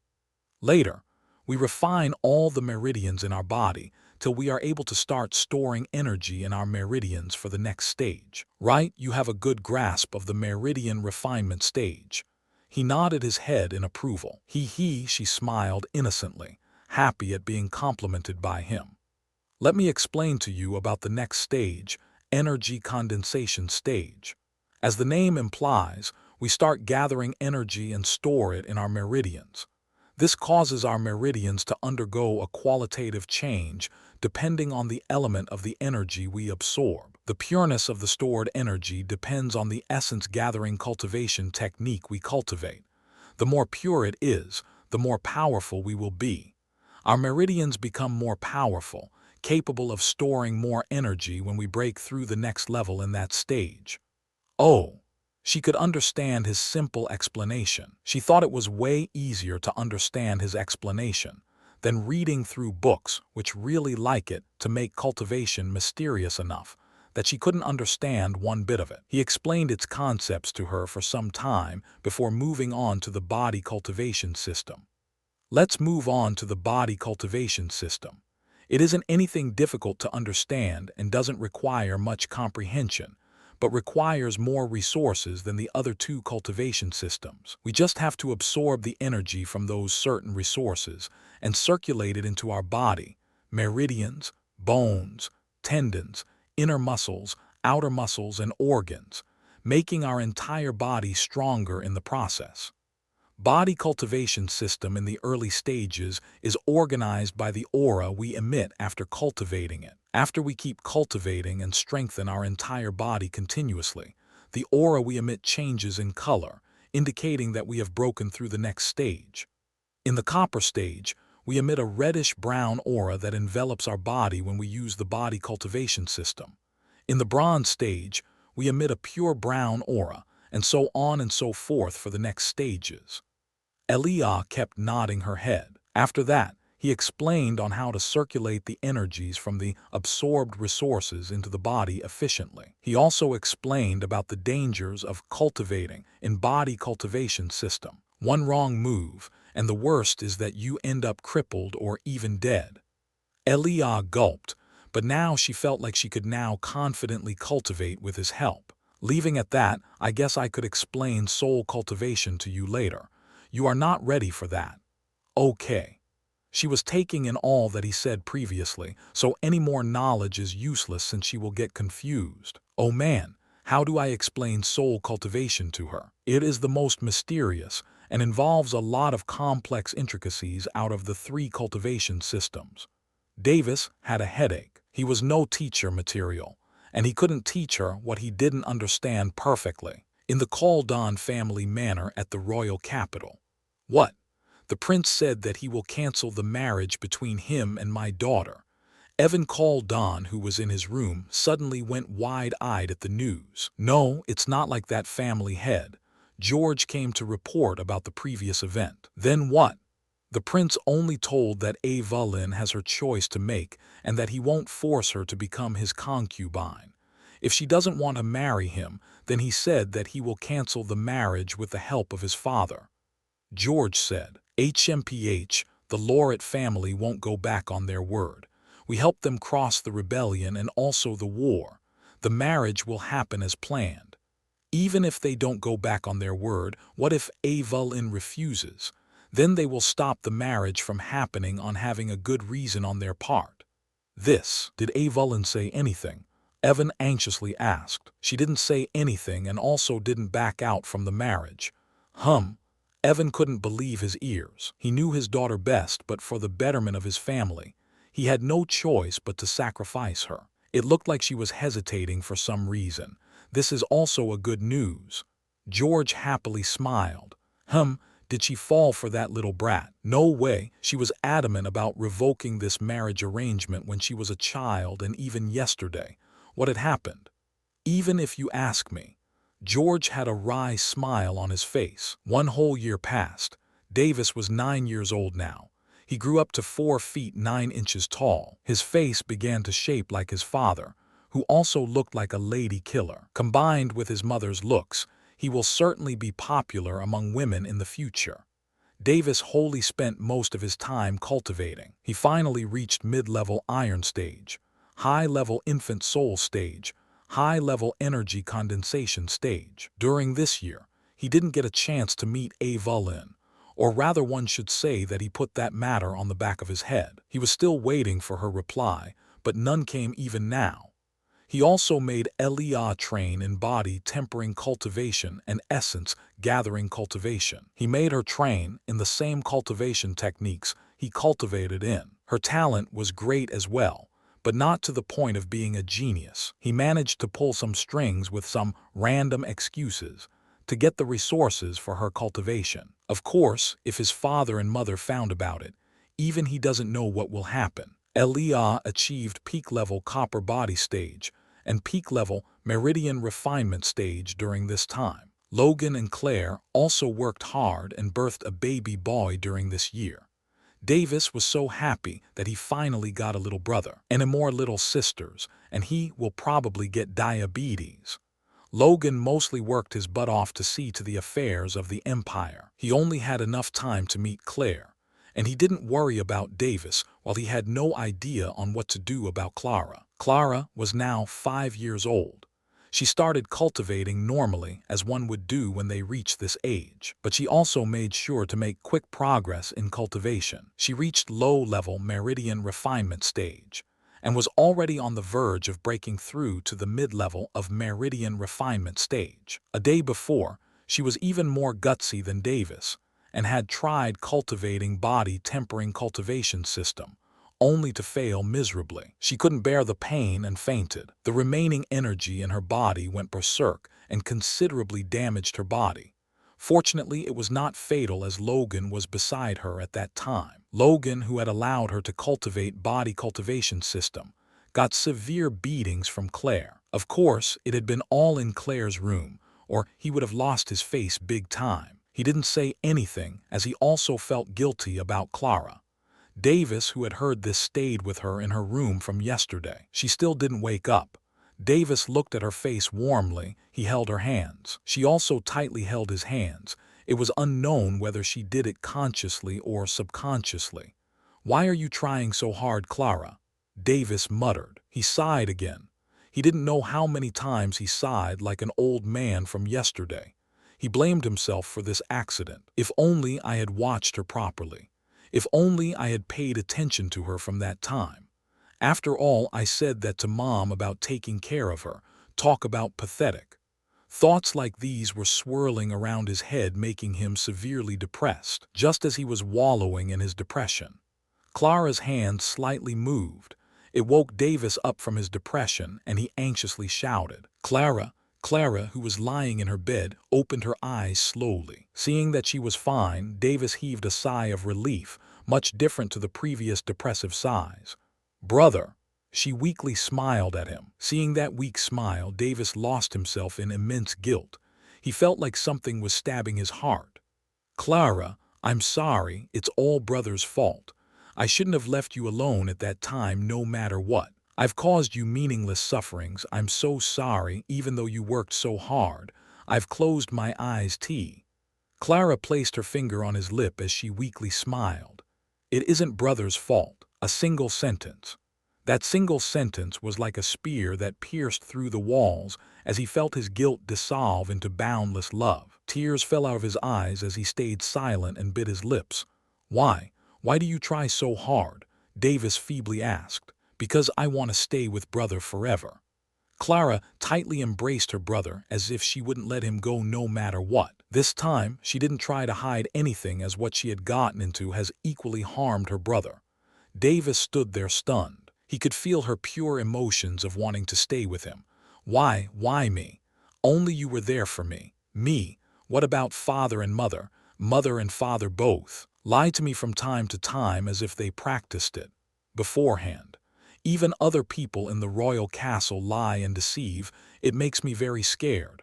Only Brother didn't lie to me. Being with you makes me comfortable. Mother and father lied. It can't be. I'm telling the truth. My eyes have said so. You truly think so? I believe my eyes. Then Brother will verify it for you." "No." Before she can even reply, Davis sent a crystal transmission to Logan and Claire that Clara had woken up and was immediately requesting their presence. "It's fine, Brother will protect you," Davis strongly replied. She nodded her head nervously. "Lies? What possible lies? This is getting rather out of hand. Even I have no way to tell if they are lying or not. Guess I'll just have to ask them directly in front of Clara." Indirectly confronting them can possibly lead to Clara losing trust in me. No matter what, I just want to avoid that as much as possible, he thought. Not even a minute passed before both of them simultaneously showed up in Clara's room. It could be seen that they were truly anxious. "Clara, are you fine?" Both of them asked simultaneously. Worry could be seen in their eyes. They also maintained some distance from Clara, afraid that she might possibly show rejection to them. Clara nodded head, but didn't dare to look in their eyes, as she thought that she will get into trouble soon. If she had looked into their eyes, then she would have noticed the worry and care in their eyes. Seeing that she kept her head down, both of them looked at Davis with a questioning gaze. Mom and Dad, Clara and I want to talk to you about something. Clara visibly trembled lightly. Talk. Is it a serious matter? Logan asked. Depends. Perfect, I have something to talk about too, Claire replied. I think what Mom wants to talk about and what we want to talk is about the same. Him? Claire had a puzzled expression. Now I have a question to ask of you, and you both must answer honestly. Davis' face went serious. He changed his attitude towards them for the sake of his sister. One could see that Logan and Claire had question marks all over their face. They both didn't know why he got serious all of a sudden. Both of you should know that lying to Clara is forbidden as she possesses the transcendent truth eyes. Have you both ever lied to Clara before? Davis asked with a solemn tone. After thinking for a few seconds, Claire answered, I don't think I ever lied to Clara. Me neither. Logan shrugged with an innocent face. Davis turned his head only to see Clara being stunned. Her eyes were glowing, indicating that her eyes were active. How is it, Clara? Are they telling the truth? My eyes seems to say that they are telling the truth. With a stunned expression, she said. Davis seemed to visibly relax. Clara had a confused expression on her face. But how? My eyes had also said to me way before that they have lied to me. Clara, believe me, we have never lied to you before, Claire said, stepping forward. A misunderstanding, Davis muttered softly. Not a lie. If it is not a lie, could it possibly be deceit? Davis, though, Clara, what did Mom say when your eye said that she lied to you? Davis narrowed his eyes. Clara got out from her bed and stood beside Davis. There are many instances of Mom and Dad lying to me, she said with some grievance in her heart. Many? All three of them were visibly dumbfounded. Clara gathered her courage and said with a determined face, one such instance is when Mom said that she was going to the bathroom when I was around 3 years old. Mom only came to me after more than an hour. When I asked what was she doing there for so long, she said that she was enjoying the bath, and so that it had took her long to come out. Seeing that the three of them with furrowed brows and a confused expression, she grit her teeth and continued. Another instance was when Dad was playing with me. He rarely plays with me, and even so he says that he is really busy. One day when Dad was playing with me, I accidentally slept off, and when I woke up, what I saw was Dad beating Mom from behind her. He even hit her back. They then quickly separated when they saw me wake up. I saw it, don't you try to deny it, Dad. Mom's face was red, she must have been really in pain. Clara cried so hard. And when I asked Dad about it, he said that he was just playing with her. Lies, all lies, Waya. Clara cried and sniffed. And when I asked Mom about it, she also said that she was playing with him. Wah, brother, they're just lying to me all the time. Anath. All right, stop. Clara, it's enough, I've already understood. Davis embraced and comforted her. Clara kept crying, pouring her emotions over to her brother. After a few moments, she stopped crying. Davis then let her out of his embrace. He then turned around and glared at them. They both put their head down in shame. All right, Mom and Dad, care to explain yourselves to Clara? They both stayed silent, still hanging their heads low. Brother, does this mean that they admit that they have lied to me? Clara innocently asked. Sigh, Clara, they didn't lie to you, but they deceived you. Deceive me, but why? Why don't you ask them yourselves, Clara? Go ahead, brother is here, they will answer you. Davis smiled. Inside his heart, he was laughing his ass off. He didn't want to let them go easily after they had created this mess. Clara nodded. She then turned around and asked, Mom, why did you deceive me? There was no answer. Davis could see their eyes darting around. He could faintly guess that they were having a conversation using soul transmission. Dad, why did you deceive me?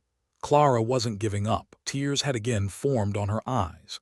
Clara and Logan looked at each other's face and sighed. Clara, it's too soon for you to know, Logan said. Davis narrowed his eyes. Seems like they're not ready to admit it yet. Clara, when you said that father was beating Mother, he was just using his pee-pee too.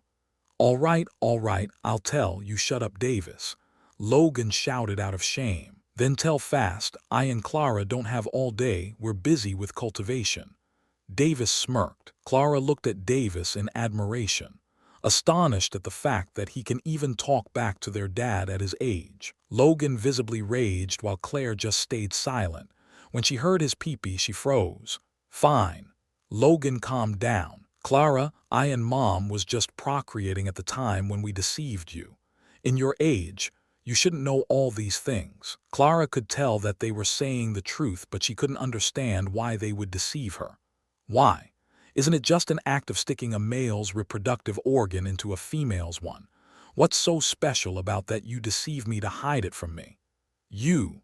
Logan and Claire were totally shocked at what their daughter was saying. Davis sighed. He understood what the hell was going on now. "You too," Davis shouted. It immediately grabbed everyone's attention. "Both of you are just forgetting that Clara is just a child capable of complex thoughts and emotions, not an adult capable of complex thoughts and emotions. Even if a child utters the word sex, that child will only think of gender while adults will surely think of procreation. What she said is purely from her knowledge without any in-depth meaning to it." He paused a moment before sneering. "Unlike you two with impure thoughts all day long."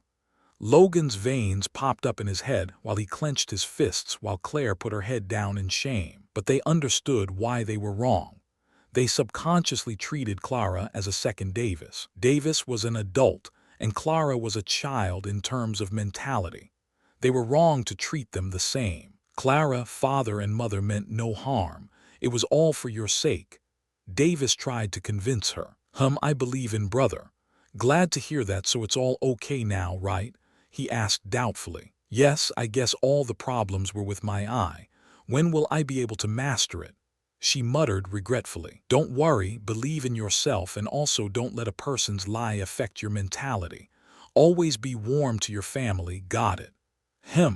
Clara replied brightly. After that, Claire and Logan apologized to Clara for their irresponsible actions. They promised that they would never lie or deceive her again. Davis also watched this comical sight, as he thought that it served them right. This horny couple. Davis shook his head. In fact, he was just jealous.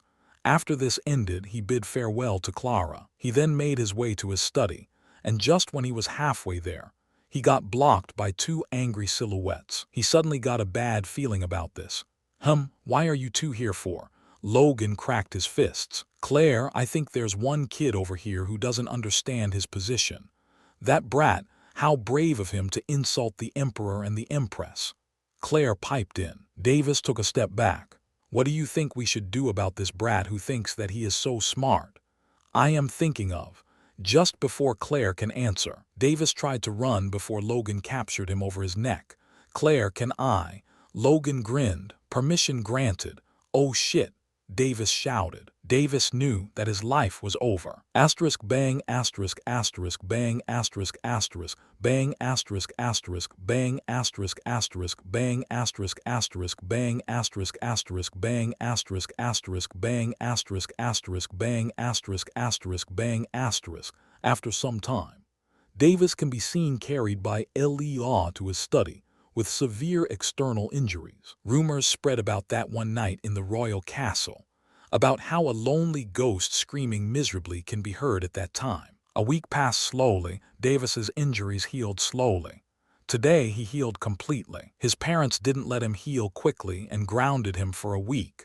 They also made it as his punishment. "One day I'll teach that horny couple what it means to suffer," Davis muttered quietly. He didn't quite think that they would really seriously injure him. Claire just watched with a determined gaze while Logan gave all the beatings.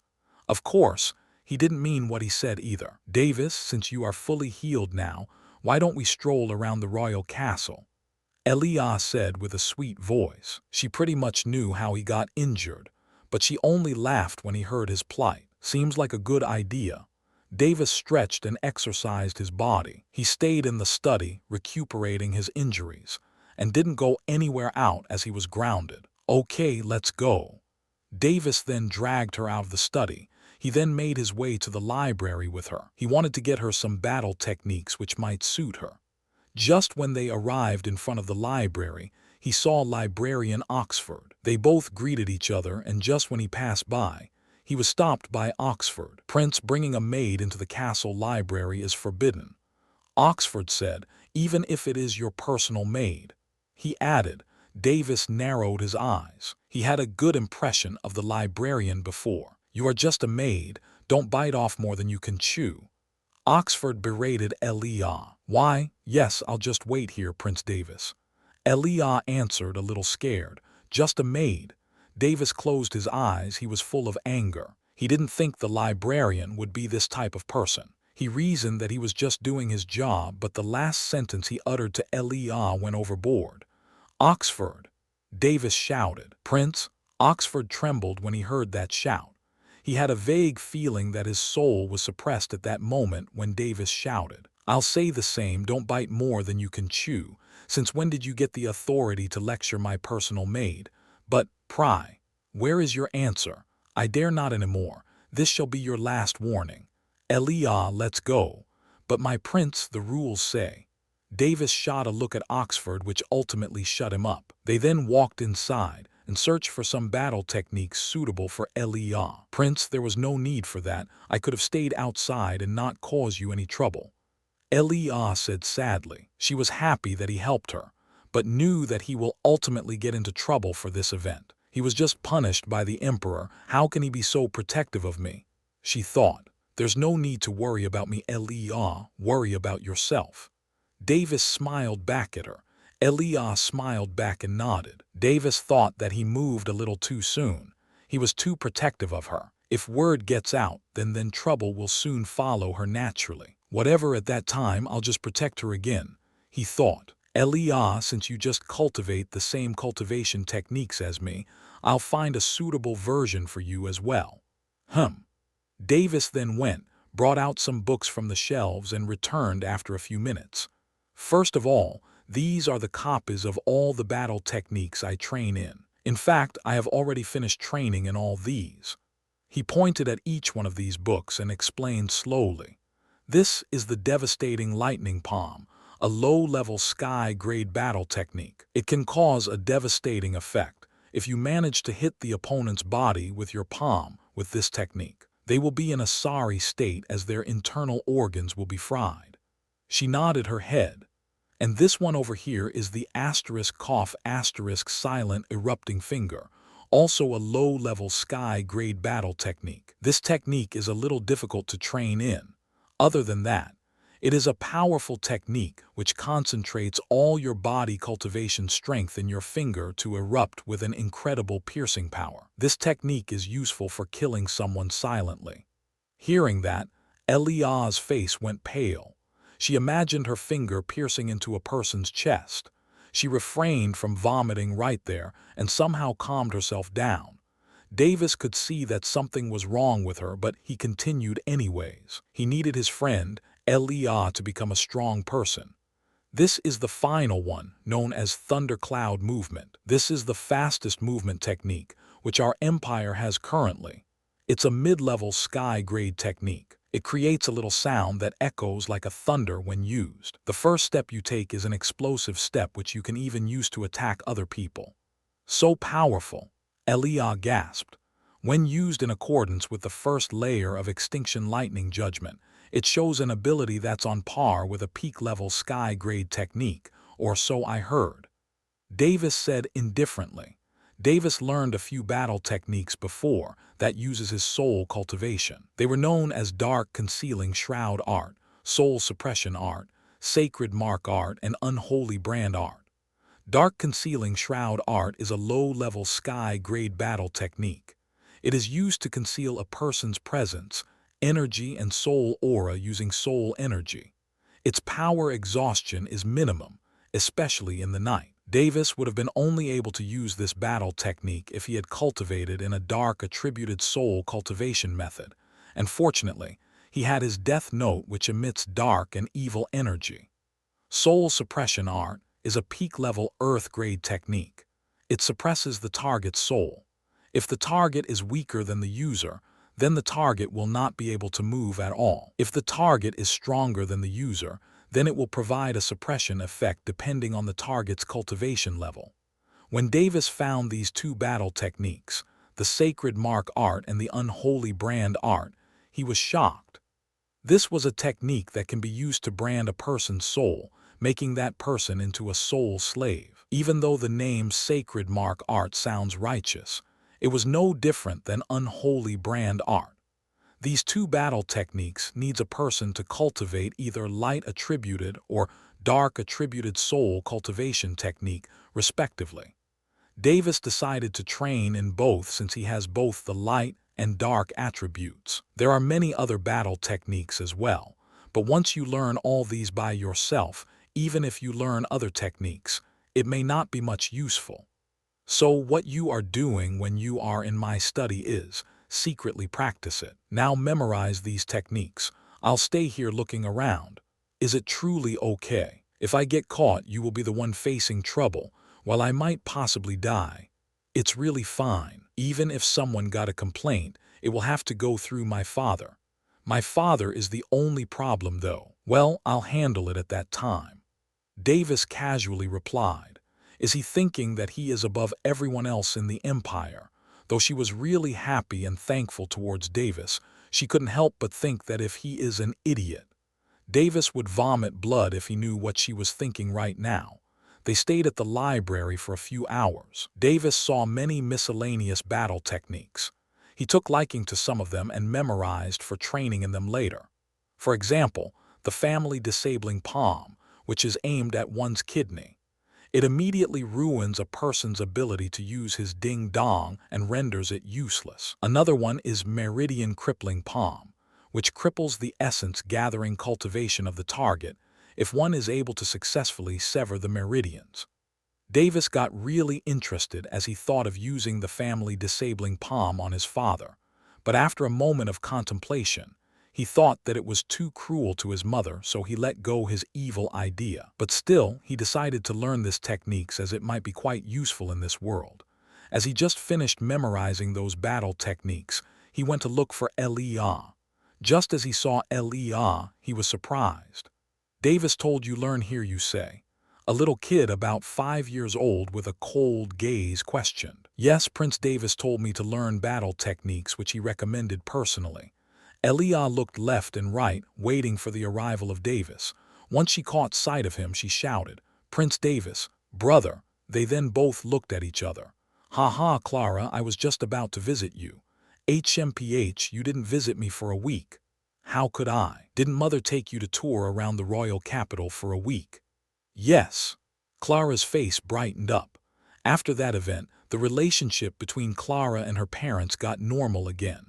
The true reason they brought her out was to not let Clara find out about Davis's punishment, or else things would rather turn awkward between them again. Davis also didn't tell about that to Clara as he had a tacit understanding with his mother.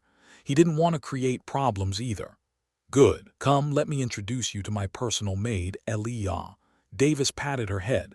Elia, this is the first princess, Clara Lauret, my little sister. Elia pays her respects to the first princess. She bowed down gracefully and smiled. Personal maid, no wonder she would say that you told her to learn here. Clara nodded her head in understanding. But that doesn't warrant a maid learning our sky-grade battle techniques, let alone stepping into the castle library. And the way she calls you Prince Davis, it's almost as if she is acting. Clara narrowed her eyes and gazed at Elia like a hawk eyeing its prey. Elia's smile froze and looked at Davis for help. Such accuracy. Scary, Davis thought. She only heard a single time but managed to see the deceit in it. Ha ha, that's my sister. Honestly, you have the potential to become a detective, but I won't talk about that right now. You see, Elia is my friend and she calls me Davis. A friend, not a maid, both. What? Which is first? Clara looked at Elia and asked with anger. Huh, I am a maid then a friend. Elia answered truthfully. She had no idea but thought that she should not lie to this person. Brother, she seduced you. Clara shouted, stood in front of Davis and blocked him from Elia. Isn't that the opposite? Elia cried mentally. Davis face-palmed. This is gonna be an headache. Clara, it was I who told Elia to call me Davis. I wanted her to become my friend, you see. How can a royalty lower oneself to be friends with a maid? Brother, this is atrocious and disgraceful. Clara looked at Davis and shouted furiously. Elia put her head down in shame. Her official identity still was a maid. My life as a personal maid is going to end, probably even my life. Elia thought ruefully and was a little scared of separating away from Davis. Davis couldn't get angry from her shouting because it just seemed totally cute and reasonable. Well, he couldn't blame her as she just accompanied her mother as she toured around the royal capital loftily, probably looking down on the commoners. Looks like I have a lot to teach her in the future. Clara, he shouted to get her attention. How are you going to explain yourself, brother? Clara asked with an angry face. You say that a royalty shouldn't make friends with a maid. Then what do you think royalty is? Davis calmly asked. Don't question me back. Clara frowned. Just answer. Davis glared at her into submission. Royalty are of high blood and immense power. Commoners and nobles are way below us in status and power. Clara softly replied. She never saw this side of her brother before. So you think of yourself to be high and arrogant than any other person without our kind of status. She stayed silent before nodding her head meekly. Then let me teach you a lesson. Davis nodded his head. You feel that it is beneath your dignity to make a friend of lower status. She nodded her head again. Clara, what if I say that there are more than 1 billion people who are way stronger than us, have a powerful bloodline than us, but are still counted as commoners? What? This time both Clara and Elia were astonished. How do you know that, brother? He paused before thinking. There's no way I can say that this is the normal template of a Xiangxia novel, can I? There's always a person above a person, and heaven above in heaven. Davis replied profoundly. Our continent is sealed as far as we know, so even though we have much resources, it is the same as trash in the outside world. Elia and Clara made an O shape with their mouth, indicating that they were really dumbfounded. So Clara, do you still feel yourself to be of royalty, even after knowing that there are billions of common cultivators who are stronger than us? Davis looked at her with a sharp gaze. Clara shook her head hurriedly.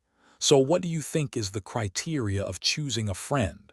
If the compatibility between us is higher, then we can be friends. You remember what I thought, very good. Then Elia and I have a good compatibility. Do you now think that we can be friends even though I am of royalty and she is of a common status? Clara looked at Elia and Davis. She then nodded her head. Elia was astonished. She thought that he somehow managed to brainwash her. Perfect. Then you can be friends with Elia too. Friends, my very first friend? Clara asked curiously. Yes, be friends with her and we'll have the same first friend we had made. Davis shouted happily. Same first friend. Clara's eyes glowed. She returned to her cool self and asked, Let us be friends, Elia. Wait a minute, somehow this feels different. I feel like I'm tricking a kid. I'm no lolicon, Davis shouted in his mind. Elia had a helpless expression on her face. She looked at Davis for help. Davis just winked and nodded his head. Elia got the meaning and sighed. Yes, Clara. Elia reluctantly smiled. How dare you say my name? Davis facepalmed while Elia froze again. Not again. Somehow Davis managed to explain the stuff between friends. It took a whole lot of time to finally make them friends. It was finally night. He got tired and decided to return to his room. After a few minutes, Davis, Claire's voice could be heard outside the room. Mom, come in, Mom. Claire opened the door and came inside. What is it, Mom? Are you finally here to comfort me? I am indeed sorry for letting him beat you, but you deserved it. Wah! Davis got his heart pierced by a spear, though that isn't really the reason I am here. I'm not listening anymore. Davis pouted. All right, Mom is really sorry. Very much sorry. She embraced and kissed him in the cheeks. Davis smiled.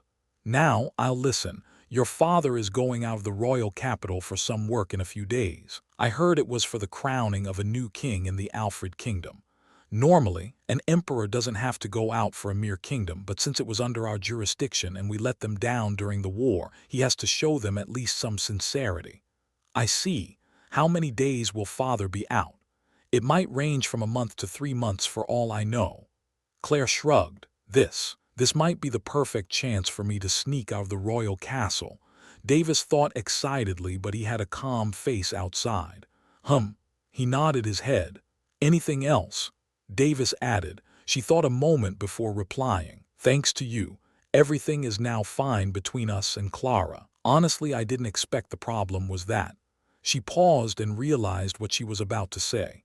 I know, Mom, I know I'm not ready to take another beating. Davis exclaimed and hurriedly shook his hand. Scoundrel! Claire blushed, she shouted and ran away from Davis. She gets embarrassed so easily. Davis laughed. Good thing that Leah was in the bath. For the next few days, he used this chance to break through to the next level in soul cultivation.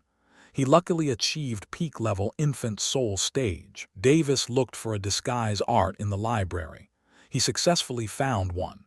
It was a peak Earth-grade disguise technique, which pretty much conceals his appearance and physique. He didn't want anyone to know who he was in the first place. His actions were pretty weird these few days. He checked left and right almost every minute. Luckily, no one saw him acting suspiciously during these few days. Davis somehow managed to convince Leah to follow up. She had no choice but to reluctantly agree. He gave her instructions on how to make it look like that he was always sleeping during the night. He planned to sneak out every night and roam openly during the day. He then, with his family, sent off Logan on the final day. Finally, I never thought there will be a day where that idiot will leave the royal castle. Who is that idiot? Leah asked doubtfully. The emperor, of course. Davis grinned and laughed. You know no fear. Leah pouted. She couldn't imagine how he could spout this nonsense. These two returned to the study after sending off the emperor in the evening. Listen, I'll sneak out this night. MMHH, don't ask me if I get caught. Leah said. All right, at that time, you can just that I sneaked out without you even knowing, or you can even just say that I knocked you out and went somewhere. But if Clara is the one doing the questioning, don't answer, just faint. Why? Simple, lies don't work on her, that's all. If you say so. Leah had her doubts but chose to do as he says. Meanwhile, he went to visit everyone and played with Claire, Clara, and Diana while Edward Lauret, the second prince who was still a toddler, was sleeping peacefully. This went on till he bid farewell to everyone and returned to the study in the night. In the study, he put on a peak Earth-grade black robe which helps him to conceal his aura, but he only wore it as a second-layer protection to conceal his true appearance when using the dark concealing shroud art and disguise art together. All right, Leah, I'll be going now. Remember to take care. Davis prepared to sneak out. Take care. Leah said worriedly. Davis nodded and left. He was silent as possible when he made his way out, though such secrecy wasn't required when he was using his dark concealing shroud art, which was way effective in the night. He remembered the guards' patrol routine during these few days, so he was able to avoid people on his way out. He didn't jump out of the royal castle because he feared that he might possibly trigger an alarm formation. Davis finally reached the entrance of the castle and exited the royal castle smoothly. Yes, I made it out. He walked on the streets. He didn't dare run across on top of the building, afraid that he might trigger a formation, though he really wanted to do that since every fantasy character he read did that at least once. Such hindrance, I might have been able to do that in a starting village. Davis thought. There were a lot of people walking around the streets. Even in the night, people were pretty active as cultivators didn't require much sleep at all in the first place. Sleep was just a luxury to the cultivators. Should I visit Ava Lynn? It's been already a year. No. Maybe I should visit her secretly. Somehow he felt like he was having an affair in the lonely night. Davis shook his head and thought, yes. It is just difficult to talk with her in public. If I don't talk to her alone, then it will be quite difficult to get a true answer from her.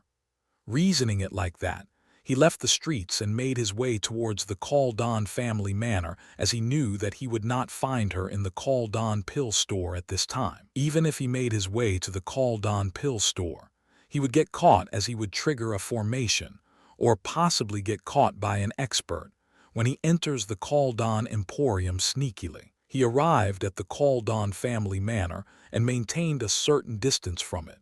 It was a Chinese-styled manor. He knew that it would be like this since Evelyn wore cheongsam. I did come, but now, how do I possibly let her know that I'm here? He had no idea, so he circled around the manor, hoping to spot her through a window or something. He circled around and waited for a long time, but still couldn't find which room she was in. Davis sighed and left the place. Just when he left, a beautiful, lonely silhouette could be seen glancing out of the window. That glance was towards the towering royal castle. A sigh escaped from that silhouette as it closed the window. Davis walked around the streets and entered into an alley. "All right, you bastards, care to come out?" He had a vague feeling that he was being followed right after he left the royal castle, but he then took it as just his insecurity during the night acting up. But the feeling just kept getting stronger when he was circling around the Cultivation family manor. After a moment of silence, an eerie laughter sounded out. "You sure are perceptive. How did you get out of the royal palace without triggering any formations, brother? Are you an expert assassin?" Two silhouettes appeared in the alley, both dressed in black robes. "Maybe. Who are you people?" Davis used his death soul sense on them. He was shocked. I didn't notice at first, but your voice is pretty young now that I hear it again." "Ha, you can't be like that. You shouldn't probe fellow assassins like us. If we do that, then we will not be able to survive in this field." They openly took out their weapons. "Now, brother, we can let this matter go if you promise to give us the method to bypass the royal castle's formation. What do you say? Good deal, right?" Davis knew why they would ask this, because they were. "Stop bullshitting, Case Farnwen and Cooper Hawkwood. You want to get reported." I just wanted to say that." The two silhouettes went silent. They were dumbfounded right now. These two were precisely the two family heads who led the rebels, and somehow managed to escape. "Brat, I don't know how you managed to discover our identity. HMPH, we'll take our leave now." Case Farnwen backed out, as he thought it wasn't wise to go against this guy who could see through them even when they wore a disguise. "And where do you think you shits are going? Don't go too far," they both shouted. Davis removed his hood while deactivating his dark concealing shroud art. He grinned while looking down on them condescendingly. You are the first prince." "How can it be?" Case Farnwen exclaimed. "I never expected the first prince to be this powerful at his age." Cooper Hawkwood had his eye wide. "Luckily he was stupid enough to get himself killed this early. Ha. They both then laughed madly. They immediately surrounded him from both sides. "Surrender if you know what's good for you," Case shouted, "or else you can say goodbye to your life." Cooper threatened. "Trash-spouting nonsense. If you've got guts, go slay my father." Davis laughed. "Oh, we'll do that in time. Unfortunately for you, he just left the royal capital today." Case grinned. "And you are the perfect bait for that, he. Cooper laughed hideously. Now, don't be in a hurry. We have all the time in the world to talk." Davis had a stiff face when he said that. HMPH, trying to delay for reinforcements. "Won't work on us, brat." "No, really, I just wanted to know who the mastermind behind your betrayal was." They went silent all of a sudden. "I knew it, there really was someone behind you people," Davis exclaimed. "So what? We don't even care if you find out," Case said with an indifferent expression. "What good is it if you even find out? You won't even be able to escape from us," Cooper shouted. As he said that, he made his move. Cooper, who was behind Davis, rushed at him with an incredible speed. Davis didn't move at all. He only glanced at the back calmly. HMPH, weak and slow, only useful for leeching off resources. Cooper thought that Davis was frozen in fear. Just as he was going to injure Davis with his weapon severely, he collapsed and fell behind Davis, crashing and rolling on the ground. Cooper Hawkwood dies immediately. He used his soul to write almost instantly just as he saw Cooper make his move. Yuwa, I'm just really glad that I managed to break through peak infant soul stage, or it would be quite problematic for me to kill you too.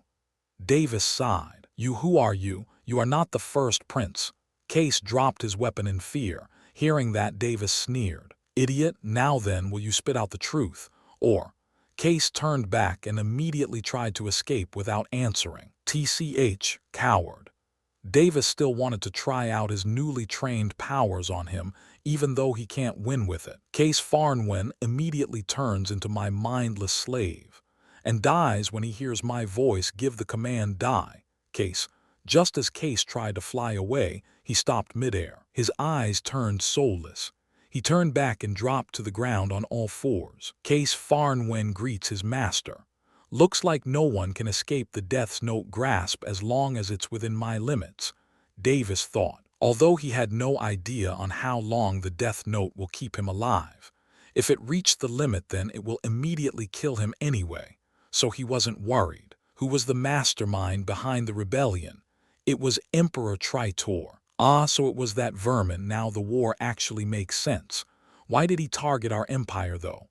The Lauret Empire is filled with riches with its peaceful disposition. No matter who sees it, it will be a piece of the pie to the empires in the continent. What made you all defect to him? Davis narrowed his eyes. He promised us that either we or the Hawkwood family will succeed as the royal family of this empire, with his backing, once we have successfully killed all of the royal family members. The other noble families were tricked by us into rebellion with various other reasons. All of his replies were like an automated voice, certainly mindless. Davis sighed as he thought, killing Emperor Tritor should be father's job. Sadly, I have no use for this guy anymore. Wait a minute. Didn't he say something about assassin or something? You became an assassin. Yes, I have become an assassin. Why and when? After we lost the rebellion, we lost support from Emperor Tritor, so I had no choice but to become an assassin to have my revenge against both Emperor Tritor and Emperor Lauret. Oh, what ambition! And then how did you two become an assassin? We joined the Dark Earth organization to become an assassin. TCH. Can't this guy just answer detailedly? All right, I forgot, he is mindless. Wait, being an assassin.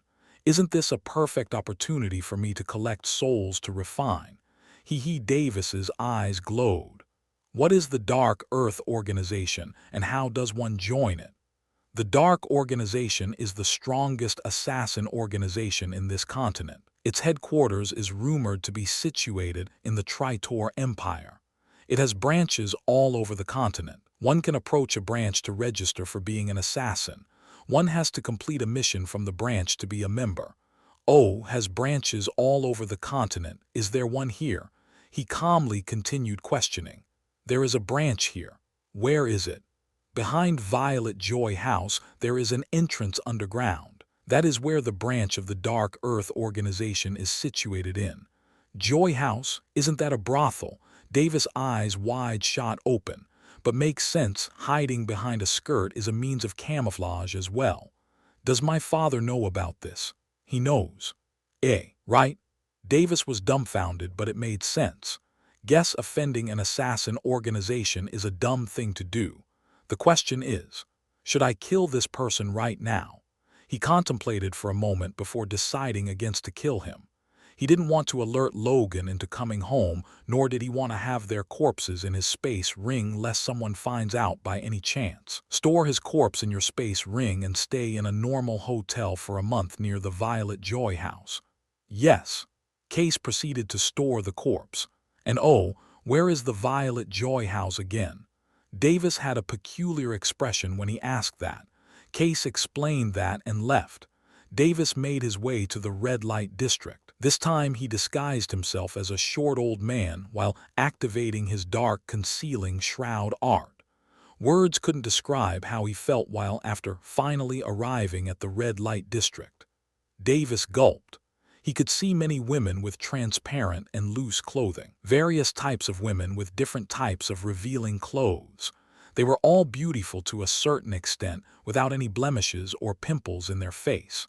Davis was cloaked, or else he would have been called out by an elder woman to enter their brothel already. Do they train in some beauty technique? Davis thought while staring at those women. He then thought that it was a good thing that he still hasn't hit puberty, or else he would have a certain problem currently in the lower part of his body. Ignoring the debaucherous atmosphere, Davis followed the instructions of Case to arrive at the Violet Joy House.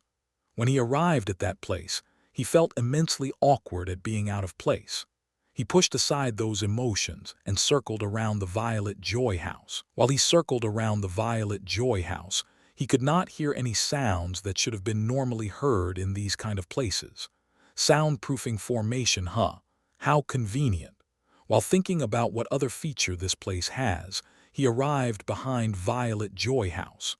There was a dilapidated door that was half open. One would normally think that this place is where they would procure the new women slaves. Davis moved closer to the half-broken-down door as he checked for any formations that might possibly alert some people. Seeing that there was no formation, he relaxed and went inside. No formation, but that makes sense as well. It would only increase people's suspicion and curiosity if there was one right at the entrance. As he walked inside slowly while still being cloaked, he found a tunnel that led to an underground cellar. In the underground cellar, Davis could see a black-robed man was seated there in a chair. He went slightly closer to him and checked around for any possible routes. Unfortunately, he didn't find any routes but only found a formation. He then closed his eyes in contemplation. There's no more route. Only a sentry is put over in charge at this checkpoint. Guess I could only go through him then. Davis sighed. Having decided that, he spoke in a hoarse voice while still being cloaked. Are you the one who's in charge of recruiting new recruits for the Dark Earth organization? Who? The black-robed man who heard that fell from his chair from being spooked by Davis. Davis then stopped using his dark concealing shroud art, which made him visible. The black-robed man was now able to see the sudden appearance of a short old man who was clad in a black robe. Such concealment. Senior, you are surely an expert which our Dark Earth organization needs. The black-robed man clasped his hands and bowed slightly. So what's the procedure to join? Hearing that, the black-robed man was immensely joyful.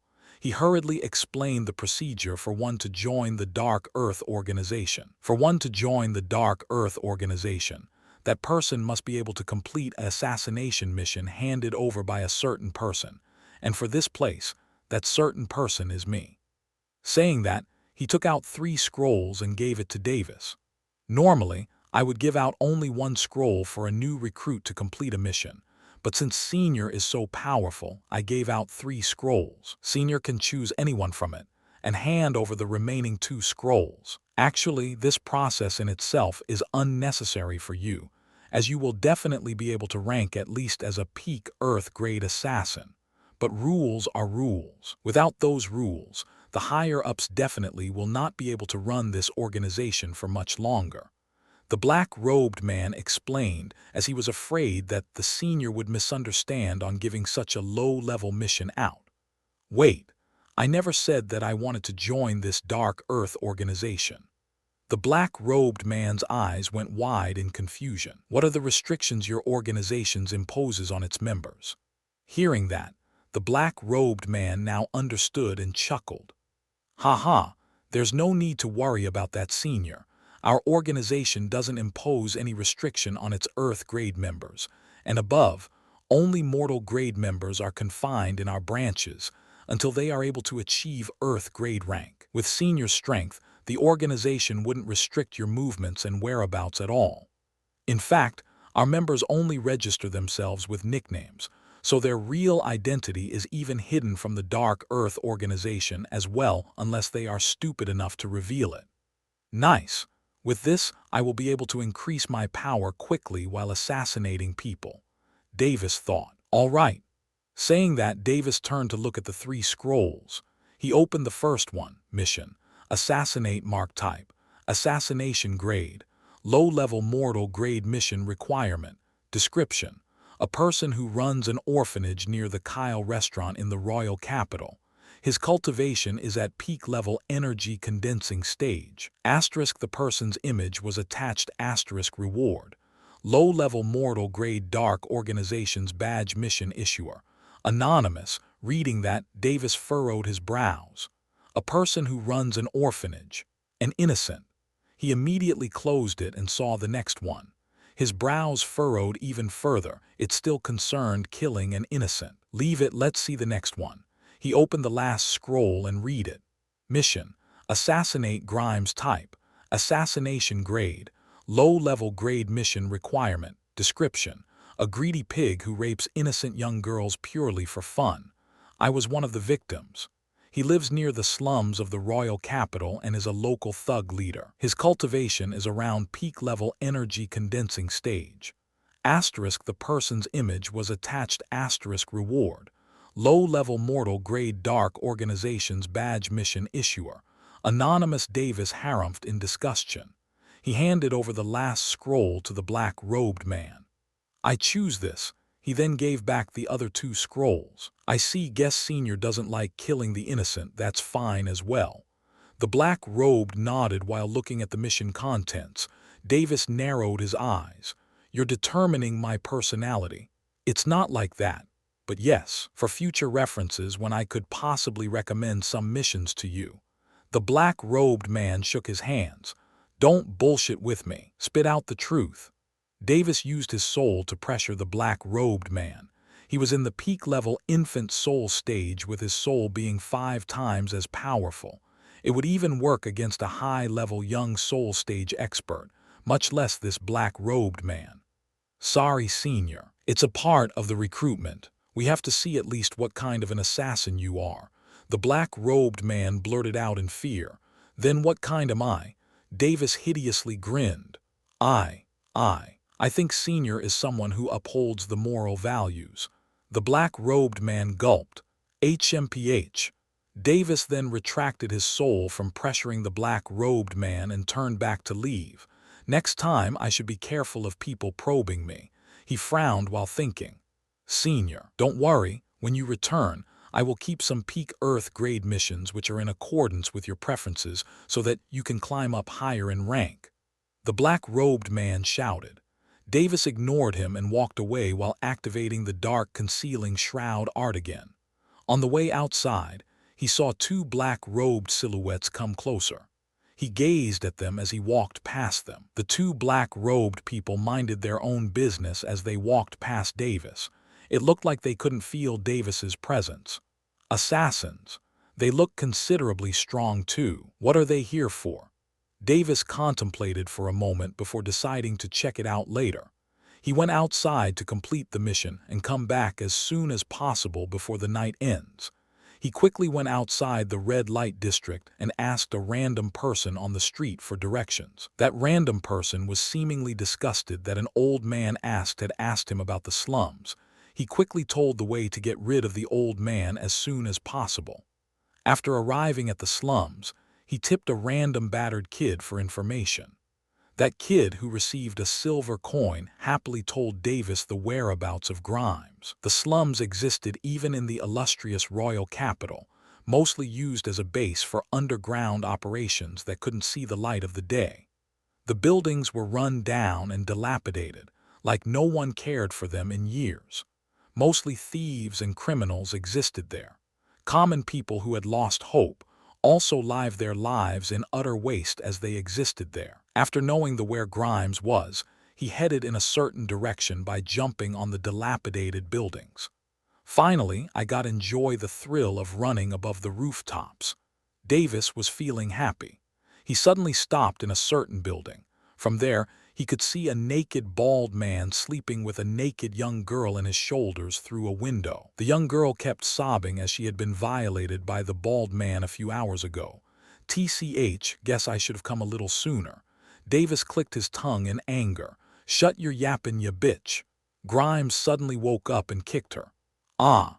The young girl was sent flying. She hit the door as she cried miserably. Boss, has anything happened?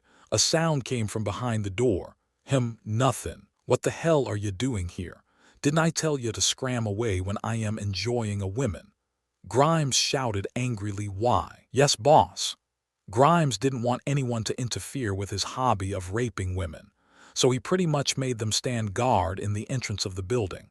But these underlings of him always come to peek on what he is doing, which makes his mood ruined.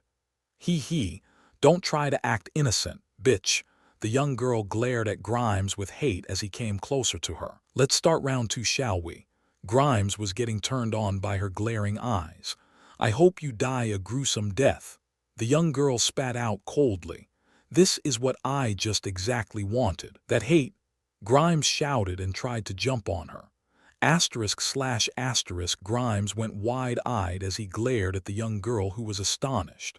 Grimes looked down only to see blood flowing down in copious amounts down his body. He touched his neck only to feel that his throat had been slit as he collapsed. Davis held a crude dagger in his hand, which he found in this room. He undid his concealment once he killed him. Here, take it and survive out there, Davis said as he placed a sack containing 100 gold coins on the floor and covered her with a black robe. Seeing that the young girl didn't reply to him, he left. After some time, the young girl came out from her reverie and kept muttering 2 words while sobbing. Thank you.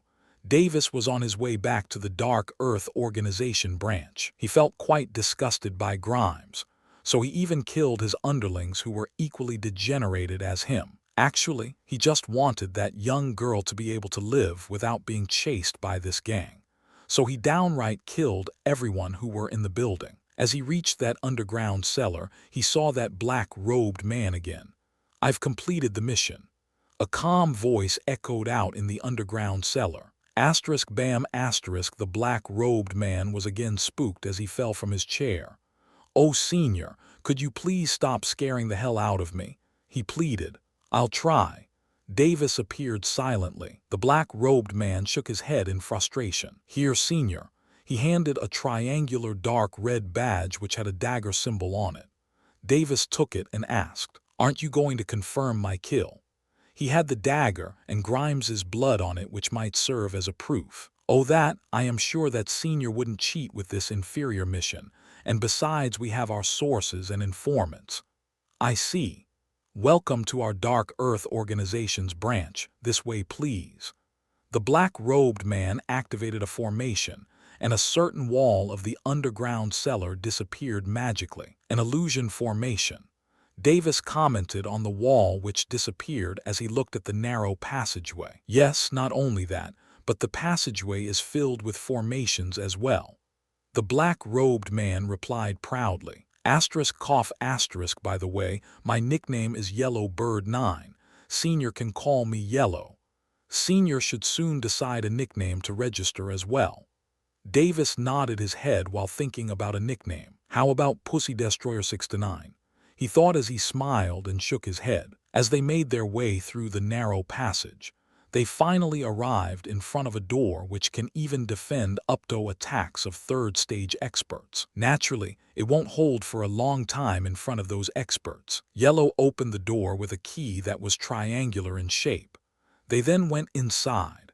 Inside was a hall big enough to accommodate 100 people. There was a reception counter, as well as a huge number of posters in every side of the wall. These posters were missions, ranked according to their difficulty. All of these missions were only Earth grade and mortal grade, as not a single sky grade mission was found. Davis scanned around the room with his eyes and saw a bunch of people all dressed in black robes, wearing different types of mask, hood, and all kinds of equipments which conceals their identities. He also saw those 2 silhouettes he met at the entrance earlier, as they wore a peculiar mask, and clearly have more presence than any other people here. As he gazed around, the others also gazed at him. Those 2 black-robed people with peculiar masks only glanced at him before minding their own business.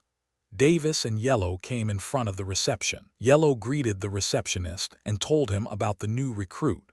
The receptionist nodded and took out a jade crystal. Please record your nickname so that the headquarters can also get a copy of this jade crystal. Other procedures such as updating your rank will be taken care of by us. Davis nodded and recorded his nickname in the jade crystal and gave it back. You are now officially a member of the dark organization, Dead End. The receptionist greeted. Oh, Senior is now Dead End. Such a cool name that denotes when one meets Dead End, their life ends up being ended. Yellow bootlicked like a obedient dog. You sure can bullshit.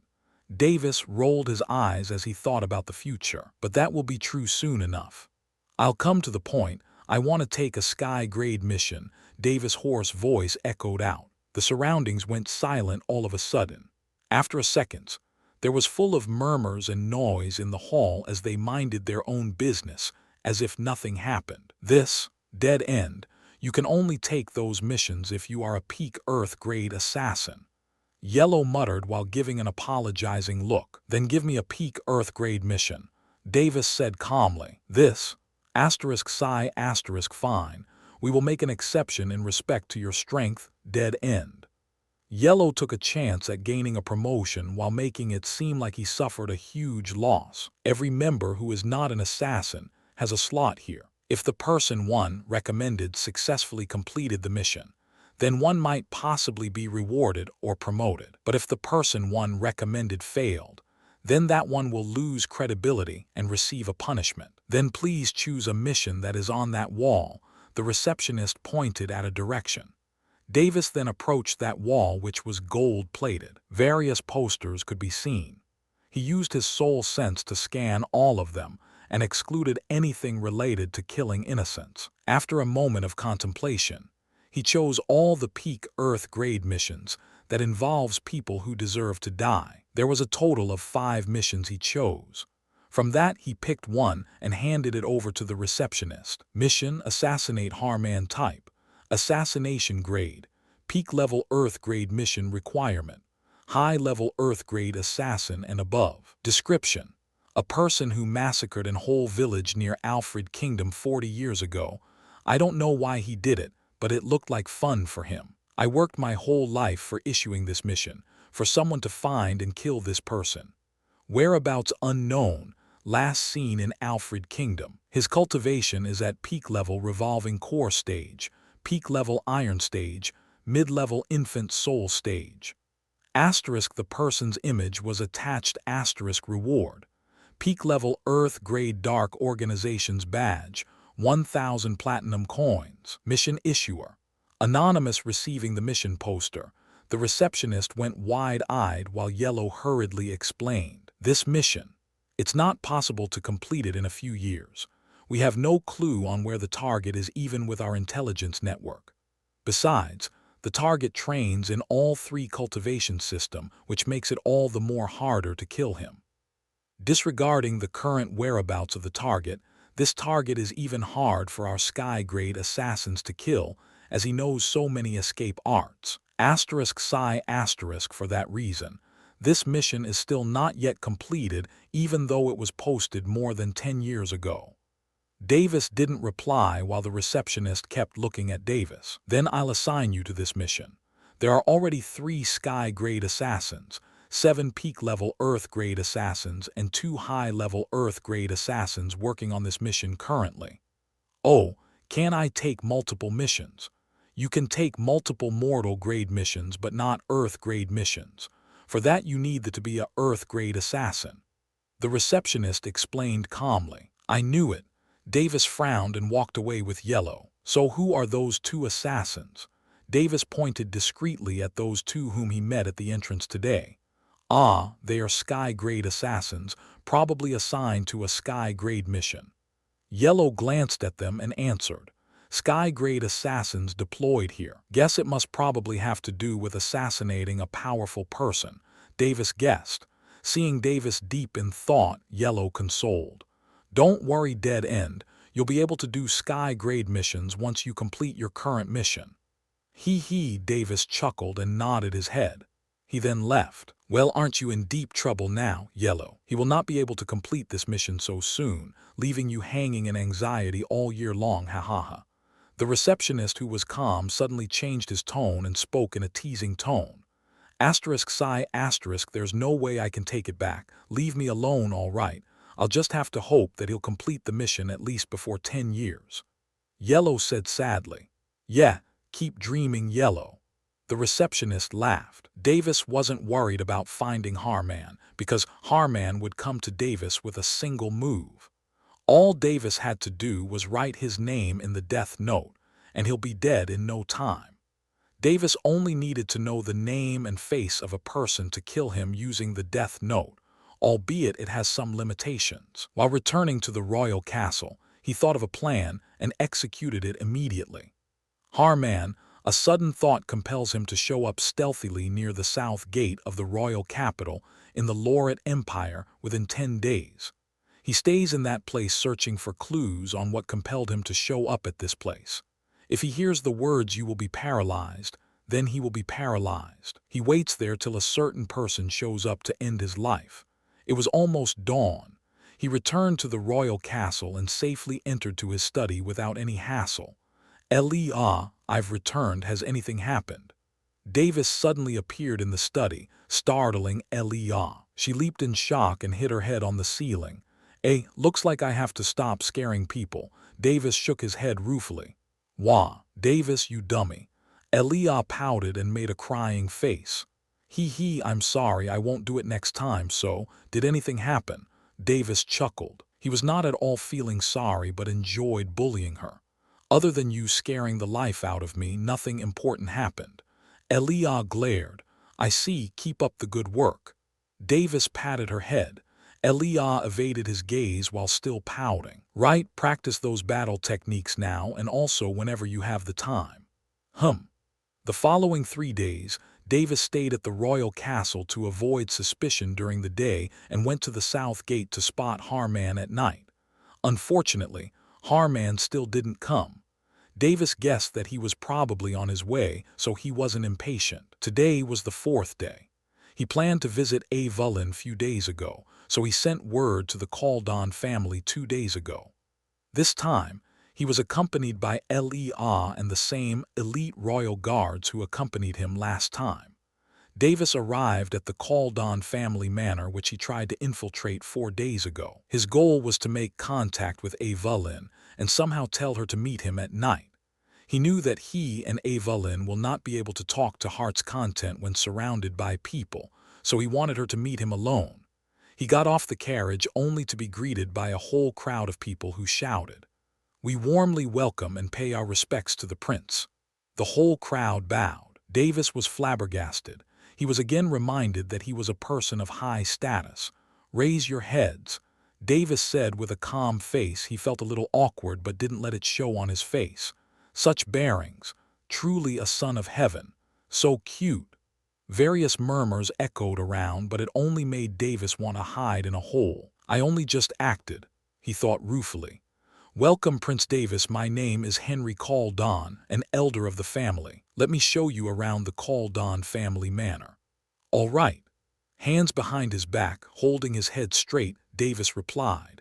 He then followed Henry while Elia and Runard followed him. They arrived at a hall where many people were gathered. Many had looks of excitement while some were gazing at him calmly. Davis didn't take heed to any of the reactions. He just sat down on a chair without greeting anybody here.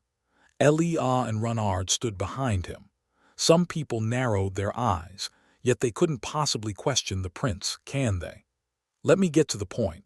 I announced 2 days ago that I will personally visit Kaldon family, but my purpose here was to meet Miss Avalon. So where is she?" Davis scanned around and adopted an arrogant young master attitude. Hearing that, some people were overjoyed while some others frowned. The people who were happy were all elders. They thought that the prince was finally smitten with the beauty of their young mistress. They were afraid since a year ago when the prince said it was fine for her to back out of the marriage, especially after a year passed with no news of the royal family saying anything about it. But it now looked like there was no need to think like that. All who frowned were young. They didn't seem to like the tone of the haughty prince. Even though their family were using Avalon like a tradable item, she was still immensely beautiful.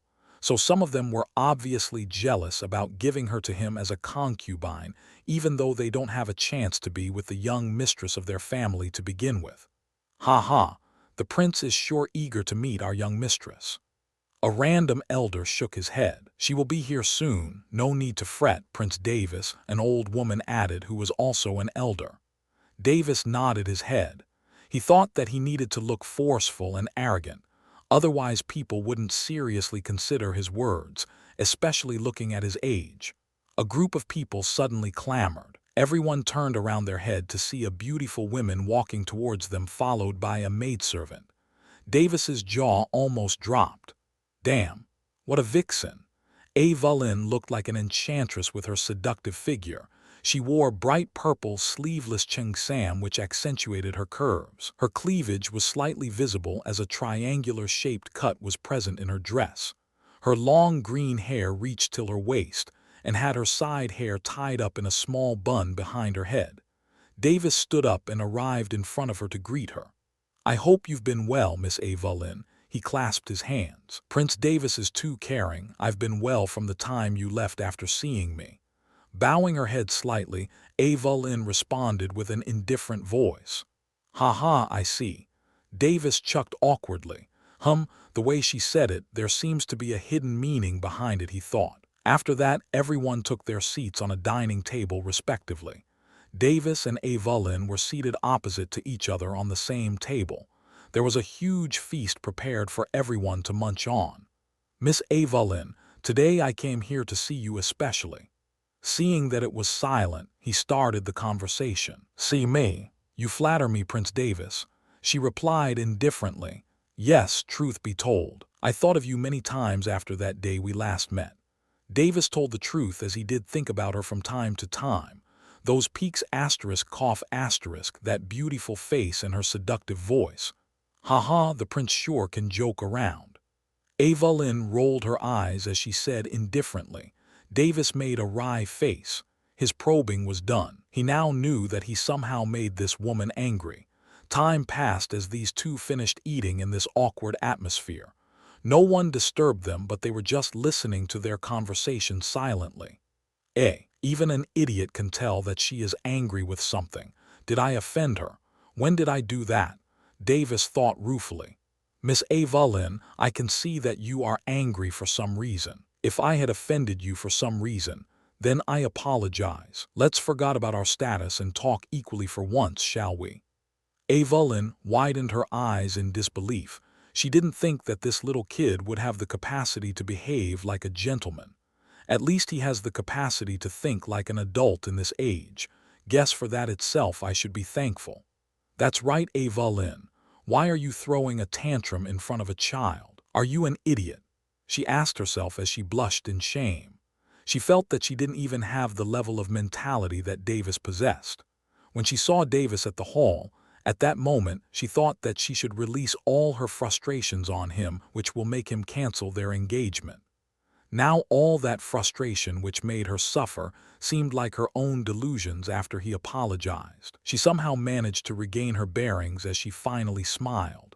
"I'm also sorry for making the prince worry for my sake just now." Davis, who saw that smile, was mesmerized. "Prince Davis." Evelyn saw that Davis suddenly froze while gazing at her. She asked in worry as she had slightly taken a liking to Davis. She thought that she might have somehow offended him slightly now. Davis woke up from his reverie as he decided on something. He placed his elbow on the table, interlocked his fingers, rested his chin on it as he smiled. "You're too beautiful, Miss Evelyn." Her heart skipped a beat as she froze for a second before feeling happy for some reason. "I've got a gift that I wanted to present you, Miss Evelyn." He took a chest out of his space ring as he said that. They both stood up. He came close to her and opened the chest. Inside the chest was a peak earth-grade pill which emitted a unique fragrance. Isn't it the core expansion pill?" A knowledgeable person nearby shouted once he saw the pill. "Core expansion pill, the one that is said to be difficult to refine because of scarce materials." Another person asked in confusion. "Yes. This is the core expansion pill, which is used for one to advance a level in revolving core stage regardless of which level you are in. It can even increase the chances of one reaching the body transformation stage, hence the scarcity and rarity." Davis replied with a slight grin on his face. Whoa! The surroundings clamored and was in awe of the royal family. They could produce peak Earth-grade pills too, but not gift them as easily as the royal family. Evelyn looked flabbergasted. What did I do to deserve this gift? Could it be that he has taken a liking to me? Evelyn thought but didn't move to take the gift. I insist, Davis said softly. Seeing that Evelyn still didn't take the chest from her, he pushed it onto her as he closed in on her and whispered in her ear. In the chest, look below the pill holder after you're alone. Feeling his hot breath, Evelyn's eye widened as she blushed visibly. Davis moved back and smiled at her. Since the prince insists, then I won't refuse. I thank the prince for his present. Evelyn bowed slightly as she held the chest. Her blush still didn't disappear, but she wasn't flustered. She only looked more beautiful. She then put that chest into her space ring. Seeing that the chest disappeared, many people who were in the revolving core stage were extremely jealous, but they couldn't do anything about it. Then I bid farewell to you, Miss Evelyn. Then he turned around and said, I thank the Caldon family for the sumptuous feast. It was delicious. I'll take my leave now. Davis then left with Leah and Runard. They joined up with him as he left. Henry, who was an elder, and a few others, accompanied Davis until he reached the carriage. They spoke some pleasantries while trying to make a good impression on Davis. Davis then bid farewell again and left the manor. After some time, Caldon family's manor in Evelyn's room. Miss, why didn't you reject the gift? If you did, then I think that you would have made him so angry that he would have decided to cancel this marriage with you. Maisie, you sure can imagine. I don't think that level-headed child will fall for that trick. Besides, Evelyn said as she blushed but stopped midway. Anyway, miss, please take out the core something pill for me to see quickly. Maisie acted spoiled in front of Evelyn. Their relationship was amiable and good since they were together since childhood. Hearing that, she suddenly remembered the word Davis whispered to her. Thinking of that action of his made her blush a little again. She nodded and took out the chest from her space ring. She immediately opened. It was suddenly anxious to see what was underneath the pill. Whoa, this pill has a good scent. One sniff and I can tell that this enhances my energy condensation cultivation. Maisie took in deep sniffs as she felt intoxicated by the unique fragrance. Evelyn handed her over the pill and warned her. Don't you dare eat it. I need it too. I know, hee, Maisie laughed and took the pill from her hands as she returned to being intoxicated. Using this chance, Evelyn removed the pill holder in the chest and saw a letter and a jade crystal. A letter and a jade crystal which breaks when the other one is broken. She took out the letter and read it. I want to talk to you alone, Miss Evelyn. Possibly, during the night when no one is around, and able to interfere with our decisions about the marriage. I know that you'll be watched during the night if you go out, so I want you to stay in the Caldon pill store these few days so as to avoid suspicion. I'll somehow sneak out and come to the Caldon pill store in these few days to meet you. I'll break the jade crystal signaling that I am in the Caldon pill store, so I hope you will be there as well at that time. He wants to meet me in the night. And alone. Indecent thoughts swirled around her head as she considered various possibilities. But as soon as she saw it was about the marriage, she calmed down.